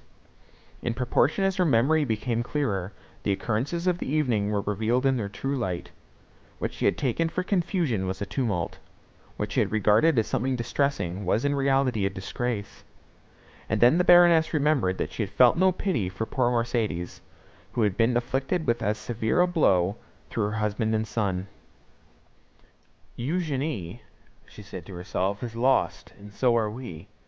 The affair, as it will be reported, will cover us with shame, for in a society such as ours satire inflicts a painful and incurable wound. How fortunate that Eugenie is possessed of that strange character which has so often made me tremble!" And her glance was turned towards heaven, where a mysterious providence disposes all things, and out of a fault, nay, even a vice, sometimes produces a blessing. And then her thoughts, cleaving through space like a bird in the air, rested on Cavalcanti. This Andrea was a wretch, a robber, an assassin, and yet his manners showed the effects of a sort of education, if not a complete one.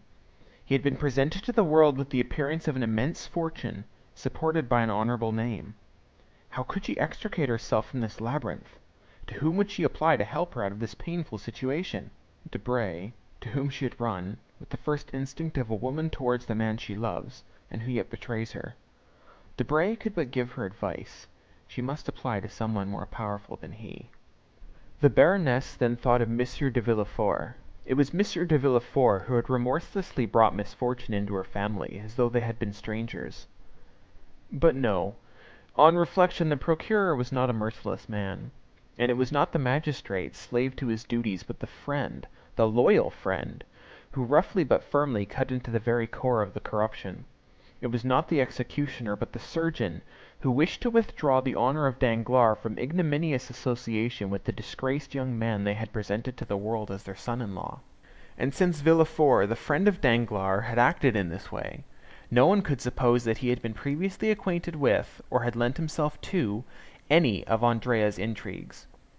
Villefort's conduct, therefore, upon reflection, appeared to the Baroness as if shaped for their mutual advantage.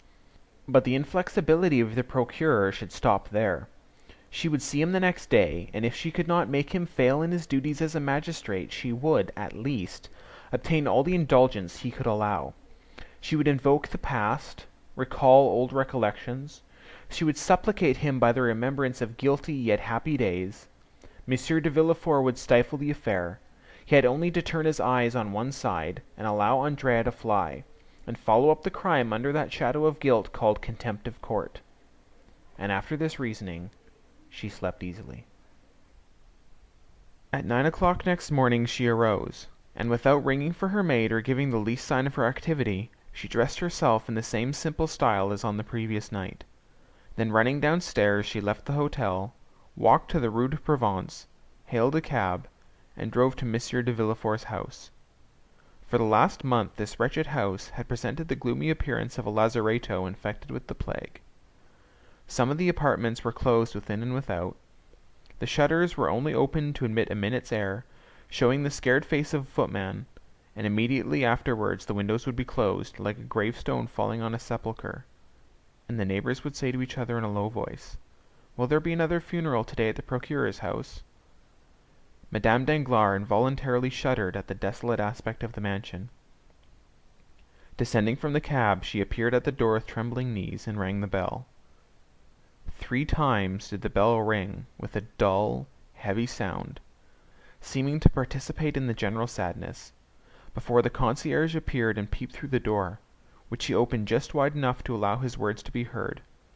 He saw a lady, a fashionable, elegantly dressed lady, and yet the door remained closed. "Do you intend opening the door?" said the Baroness. "First, madam, who are you?" "Who am I? You know me well enough." "We no longer know anyone, madam." "You must be mad, my friend," said the Baroness. "Where do you come from?" "Oh, this is too much!" "Madame, these are my orders. Excuse me." "Your name?" "The Baroness Danglars. You have seen me 20 times." "Possibly, madam. And now, what do you want?" "Oh, how extraordinary! I shall complain to Monsieur de Villefort of the impertinence of his servants." "Madame, this is precaution, not impertinence.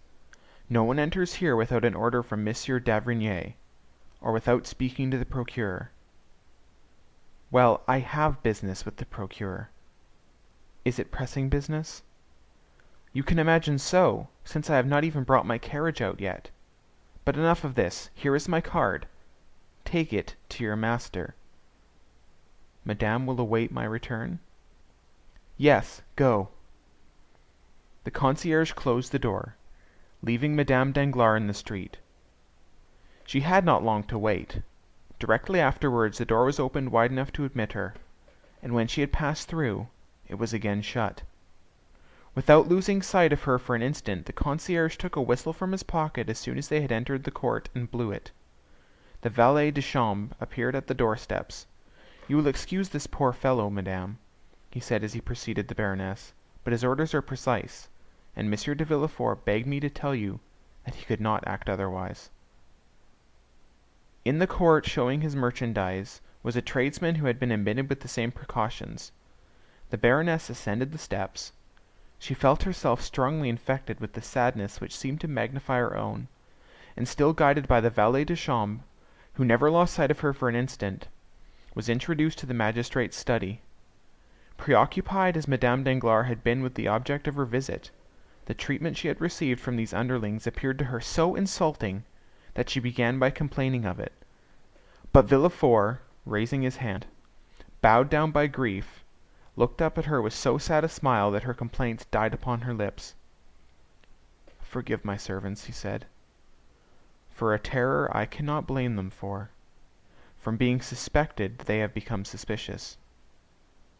Madame Danglars had often heard of the terror to which the magistrate alluded, but without the evidence of her own eyesight she could not have ever believed that the sentiment had been carried so far.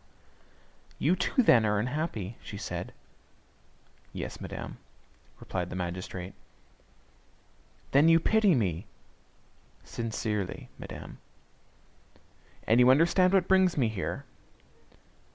"You wish to speak to me about the circumstance which has just happened?" "Yes, sir, a fearful misfortune." "You mean a mischance." "A mischance?" repeated the Baroness. "Alas, madame," said the procureur with his imperturbable calmness of manner, "I consider those alone misfortunes which are irreparable." "And do you suppose this will be forgotten?" "Everything will be forgotten, madame," said Villefort. "Your daughter will be married tomorrow, if not today; in a week, if not tomorrow; and I do not think you can regret the intended husband of your daughter." Madame Danglars gazed on Villefort, stupefied to find him so almost insultingly calm. "Am I come to a friend?" she asked in a tone full of mournful dignity. "You know that you are, madame," said Villefort, whose pale cheeks became slightly flushed as he gave her the assurance. And truly this assurance carried him back to different events from those now occupying the Baroness and him. "Well, then, be more affectionate, my dear Villefort," said the Baroness. "Speak to me not as a magistrate, but as a friend. And when I am in bitter anguish of spirit, do not tell me that I ought to be gay." Villefort bowed. "When I hear misfortunes named, madame," he said, "I have within the last few months contracted the bad habit of thinking of my own, and then I cannot help drawing up an egotistical parallel in my mind. That is the reason that by the side of my misfortunes yours appear to be mere mischances. That is why my dreadful position makes yours enviable. But this annoys you. Let us change the subject. You were saying, madame.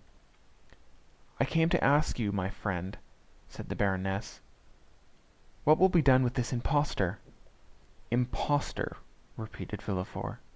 Certainly, madame, you appear to extenuate some cases and exaggerate others. Impostor indeed! Monsieur Andrea Cavalcanti, or rather Monsieur Benedetto, is nothing more nor less than an assassin. Sir, I do not deny the justice of your correction, but the more severely you arm yourself against the unfortunate man, the more deeply you will strike our family. Come, forget him for a moment, and instead of pursuing him, let him go. You are too late, madame. The orders are issued. Well, should he be arrested? Do you think they will arrest him? I hope so. If they should arrest him, I know that sometimes prisoners afford means of escape. Will you leave him in prison? The procureur shook his head. At least keep him there till my daughter be married. Impossible, madame. Justice has its formalities. What? Even for me? Said the Baroness, half jesting, half in earnest. For all, even for myself among the rest, replied Villefort. Ah! exclaimed the Baroness, without expressing the ideas which the exclamation betrayed. Villefort looked at her with that piercing glance which reads the secrets of the heart. Yes, I know what you mean, he said. You refer to the terrible rumors spread abroad in the world, that the deaths which have kept me in mourning for the last 3 months, and for which Valentine has only escaped by a miracle, have not happened by natural means. I was not thinking of that, replied Madame Danglars quickly. Yes, you were thinking of it, and with justice. You could not help thinking of it and saying to yourself, you, who pursue crime so vindictively, answer now, why are there unpunished crimes in your dwelling? The Baroness became pale. You were saying this, were you not? Well, I own it. I will answer you. Villefort drew his armchair nearer to Madame Danglars. Then resting both hands upon his desk, he said in a voice more hollow than usual, There are crimes which remain unpunished because the criminals are unknown, and we may strike the innocent because of the guilty, but the culprits are discovered. Villefort here extended his hand toward a large crucifix placed opposite to his desk. When they are discovered, I swear to you, by all I hold most sacred, that whoever they may be shall die. Now, after the oath I have just taken, and which I will keep, madame, dare you ask for mercy for that wretch? But, sir, are you sure he is as guilty as they say? Listen, this is his description. Benedetto, condemned, at the age of 16, for 5 years to the galleys for forgery. He promised well, as you see, first a runaway, then an assassin. And who is this wretch? Who can tell? A vagabond? A Corsican? Has no one owned him? No one. His parents are unknown. But who was that man who brought him from Lucca? Another rascal like himself, perhaps his accomplice. The Baroness clasped her hands. Villefort, she exclaimed in her softest and most captivating manner. For heaven's sake, madame, said Villefort with a firmness of expression not altogether free from harshness, for heaven's sake, do not ask me pardon for a guilty wretch! What am I? The law. Has the law any eyes to witness your grief? Has the law ears to be melted by your sweet voice? Has the law a memory for all those soft recollections you endeavor to recall? No, madame. The law has a command, and when it commands, it strikes. You will tell me that I am a living being and not a code, a man and not a volume. Look at me, madame, look at me. Have mankind treated me as a brother? Have they loved me? Have they spared me? Has anyone shown that mercy towards me that you now ask at my hands? No, madame, they struck me, always struck me. Woman, siren that you are, do you persist in fixing on me that fascinating eye which reminds me that I ought to blush? Well, be it so. Let me blush for the faults you know, and perhaps for even more than those, but having sinned myself, it may be more deeply than others, I never rest till I have torn the disguises from my fellow creatures and found out their weaknesses. I have always found them, and more. I repeat it with joy, with triumph. I have always found some proof of human perversity or error. Every criminal I condemn seems to me living evidence that I am not a hideous exception to the rest. Alas! Alas! Alas! All the world is wicked. Let us therefore strike at wickedness. Villefort pronounced these words with a feverish rage, which gave a ferocious eloquence to his words. But, Madame Danglars, resolving to make a last effort, this young man, though a murderer, is an orphan, abandoned by everybody. So much the worse, or rather, so much the better. It has been ordained that he may have none to weep his fate. But this is trampling on the weak, sir, the weakness of a murderer. His dishonor reflects upon us. Is death not in my house? Oh, sir, exclaimed the Baroness, you are without pity for others. Well, then, I tell you, they will have no mercy on you. Be it so, said Villefort, raising his arms to heaven. At least, delay the trial till the next assizes. We shall have 6 months before us. No, madame, said Villefort. Instructions have been given. There are yet 5 days left. 5 days are more than I require. Do you not think that I also long for forgetfulness? While working night and day, I sometimes lose all recollection of the past, and then I experience the same sort of happiness I can imagine the dead feel. Still, it is better than suffering. But, sir, he has fled. Let him escape. Inaction is a pardonable offense. I tell you it is too late. Early this morning the telegraph was employed, and at this very minute— Sir, said the valet de chambre, entering the room, a dragoon has brought this dispatch from the Minister of the Interior. Villefort seized the letter and hastily broke the seal. Madame Danglars trembled with fear. Villefort started with joy. Arrested! He exclaimed. He was taken at Compiègne, and all is over. Madame Danglars rose from her seat, pale and cold. Adieu, sir, she said. Adieu, madame, replied the king's attorney, as in an almost joyful manner he conducted her to the door. Then, turning to his desk, he said, striking the letter with the back of his hand, Come, I have had a forgery, 3 robberies, and 2 cases of arson. I only wanted a murder, and here it is. It will be a splendid session. End of chapter 99. Chapter 100. The Apparition. As the procureur had told Madame Danglars, Valentine was not yet recovered. Bowed down with fatigue, she was indeed confined to her bed, and it was in her own room, and from the lips of Madame de Villefort, that she heard all the strange events we have related. We mean the flight of Eugénie, and the arrest of Andrea Cavalcanti, or rather Benedetto, together with the accusation of murder pronounced against him. But Valentine was so weak that this recital scarcely produced the same effect it would have done had she been in her usual state of health. Indeed, her brain was only the seat of vague ideas, and confused forms, mingled with strange fancies, alone presented themselves before her eyes.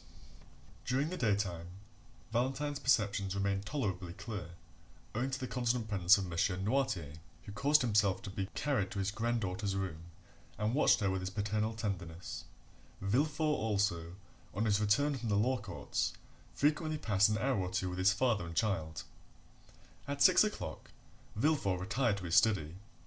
At 8, Monsieur d'Avrigny himself arrived, bringing the night draught prepared for the young girl, and then Monsieur Noirtier was carried away. A nurse of the doctor's choice succeeded them, and never left till about 10 or 11 o'clock, when Valentine was then asleep. As she went downstairs, she gave the keys of Valentine's room to Monsieur de Villefort, so that no one could reach the sick room excepting through that of Madame de Villefort and little Edward. Every morning Morrel called on Noirtier to receive news of Valentine, and, extraordinary as it seemed, each day found him less uneasy. Certainly, though Valentine still laboured under dreadful nervous excitement, she was better, and moreover, Monte Cristo had told him when, half distracted, he had rushed to the Count's house, that if she were not dead in 2 hours she would be saved. Now, 4 days had elapsed, and Valentine still lived. The nervous excitement of which we speak pursued Valentine even in her sleep, or rather in that state of somnolence which succeeded her waking hours. It was then, in the silence of night, in the dim light shed from the alabaster lamp on the chimney-piece, that she saw the shadows pass and repass which hover over the bed of sickness, and fan the fever with their trembling wings. First she fancied she saw her stepmother threatening her. Then Morrel stretched his arms towards her. Sometimes mere strangers, like the Count of Monte Cristo, came to visit her. Even the very furniture in these moments of delirium seemed to move, and this state lasted till about 3 o'clock in the morning, when a deep, heavy slumber overcame the young girl, from which she did not awake till daylight. On the evening of the day on which Valentine had learned of the flight of Eugenie and the arrest of Benedetto, Villefort having retired as well as Noirtier and d'Avrigny, her thoughts wandered in a confused maze, alternately reviewing her own situation and the events she had just heard.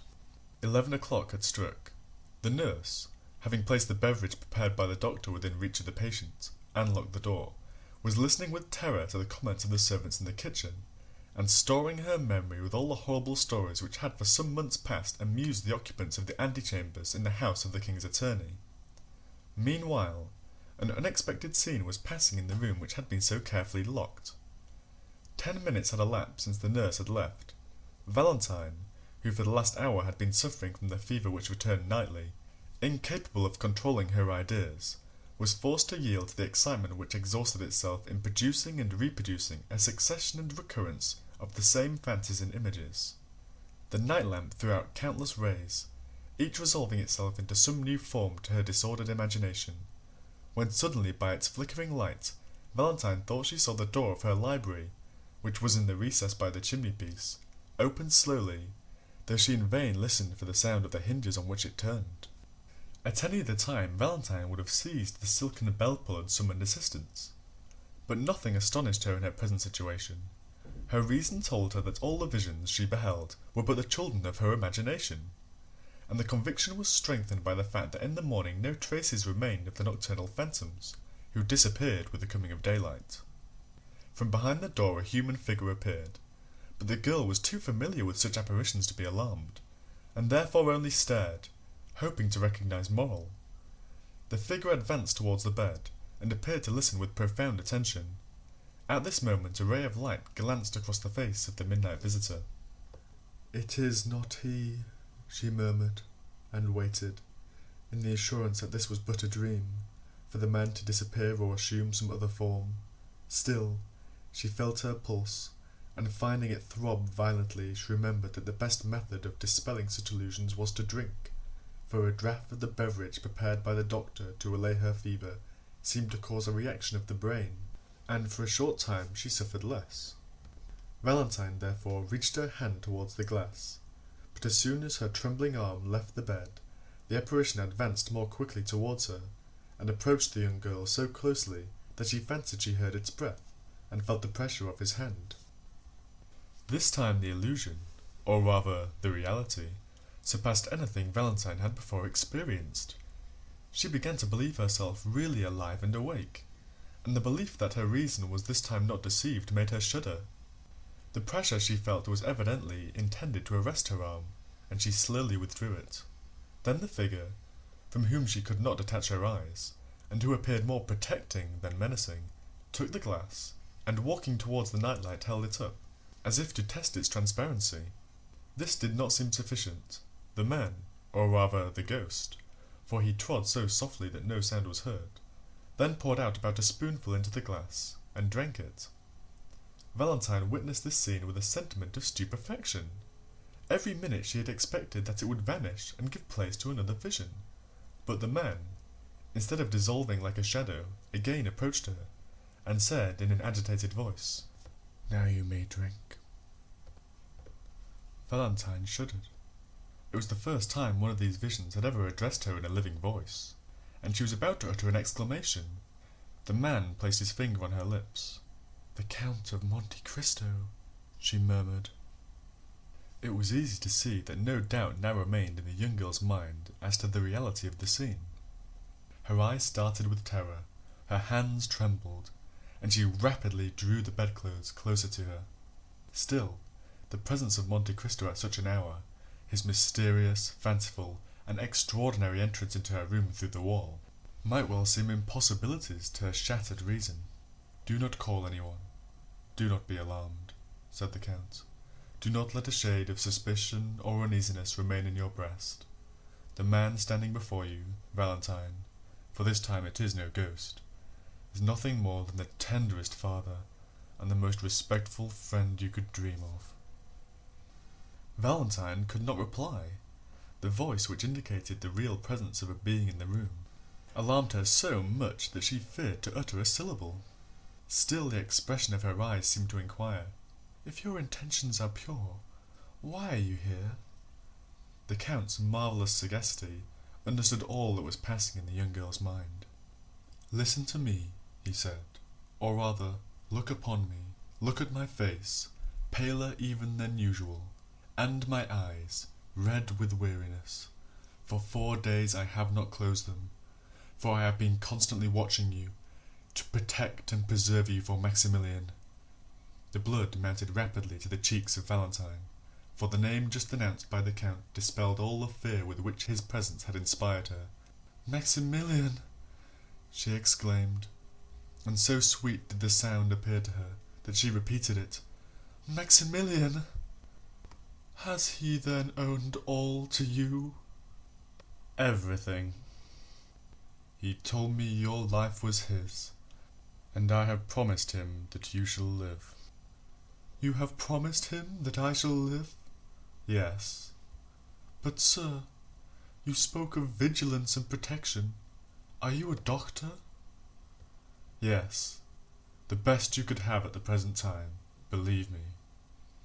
"But you say you have watched?" said Valentine uneasily. "Where have you been? I have not seen you." The Count extended his hand towards the library. "I was hidden behind that door," he said, "which leads into the next house, which I have rented." Valentine turned her eyes away, and, with an indignant expression of pride and modest fear, exclaimed, "Sir, I think you have been guilty of an unparalleled intrusion, and that what you call protection is more like an insult." "Valentine," he answered, "during my long watch over you, all I have observed has been what people visited you, what nourishment was prepared, and what beverage was served. Then, when the latter appeared dangerous to me, I entered, as I have now done, and substituted, in the place of the poison, a healthful draught, which, instead of producing the death intended, caused life to circulate in your veins." "Poison? Death?" exclaimed Valentine, half believing herself under the influence of some feverish hallucination. "What are you saying, sir?" "Hush, my child," said Monte Cristo, again placing his finger upon her lips. "I did say poison and death, but drink some of this." And the Count took a bottle from his pocket, containing a red liquid, of which he poured a few drops into the glass. "Drink this, and then take nothing more tonight." Valentine stretched out her hand, but scarcely had she touched the glass when she drew back in fear. Monte Cristo took the glass, drank half of its contents, and then presented it to Valentine, who smiled and swallowed the rest. "Oh yes," she exclaimed, "I recognize the flavour of my nocturnal beverage, which refreshed me so much, and seemed to ease my aching brain. Thank you, sir, thank you." "This is how you have lived during the last 4 nights, Valentine," said the Count. "But, oh, how I passed that time! Oh, the wretched hours I have endured! The torture to which I have submitted when I saw the deadly poison poured into your glass! And how I trembled lest you should drink it before I could find time to throw it away!" "Sir," said Valentine, at the height of her terror, "you say you endured tortures when you saw the deadly poison poured into my glass. But if you saw this, you must also have seen the person who poured it." "Yes." Valentine raised herself in bed, and drew over her chest, which appeared whiter than snow, the embroidered cambric, still moist with the cold dews of delirium, to which were now added those of terror. "You saw the person?" repeated the young girl. "Yes," repeated the Count. "What you tell me is horrible, sir. You wish to make me believe something too dreadful. What? Attempt to murder me in my father's house, in my room, on my bed of sickness? Oh, leave me, sir. You are tempting me. You make me doubt the goodness of Providence. It is impossible. It cannot be." "Are you the first that this hand has stricken? Have you not seen Monsieur de Saint-Marin, Madame de Saint-Marin, Barrois, all fall? Would not Monsieur Noirtier also have fallen a victim, had not the treatment he has been pursuing for the last 3 years neutralized the effects of the poison?" "Oh, heaven!" said Valentine. "Is this the reason why Grandpapa has made me share all his beverages during the last month? And have they all tasted of a slightly bitter flavour, like that of dried orange peel?" "Oh, yes, yes." "Then that explains all," said Monte Cristo. "Your grandfather knows, then, that a poisoner lives here, perhaps even suspects the person. He has been fortifying you, his beloved child, against the fatal effects of the poison, which has failed because your system was already impregnated with it. But even this would have availed little against a more deadly medium of death employed 4 days ago, which is generally but too fatal." "But who, then, is this assassin, this murderer?" "Let me also ask you a question. Have you never seen anyone enter your room at night?" "Oh, yes. I have frequently seen shadows pass close to me, approach, and disappear, but I took them for visions raised by my feverish imagination, and indeed, when you entered I thought I was under the influence of delirium." "Then you do not know who it is that attempts your life?" "No," said Valentine. "Who could desire my death?" "You shall know it now, then," said Monte Cristo, listening. "How do you mean?" said Valentine, looking anxiously around. "Because you are not feverish or delirious tonight, but thoroughly awake. Midnight is striking, which is the hour the murderers choose."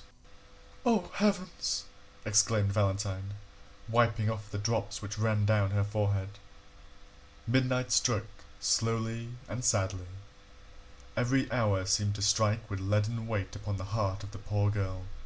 "Valentine," said the Count, "summon up all your courage. Still the beatings of your heart. Do not let a sound escape you, and feign to be asleep. Then you will see." Valentine seized the Count's hand. "I think I hear a noise," she said. "Leave me." "Goodbye, for the present," replied the Count, walking upon tiptoe towards the library door, and smiling with an expression so sad and paternal that the young girl's heart was filled with gratitude. Before closing the door, he turned around once more and said, "Not a movement, not a word. Let them think you're asleep, or perhaps you may be killed before I have the power of helping you." And with this fearful injunction, the Count disappeared through the door, which noiselessly closed after him. End of chapter. Thank you for listening to Narrated Books. If you enjoyed this audiobook, hit like and subscribe for more amazing stories. What book should we narrate next? Let us know in the comments. Welcome to Narrated Books, where stories come to life. Full audiobooks and engaging book summaries. Listen, learn, and explore new worlds through the power of books.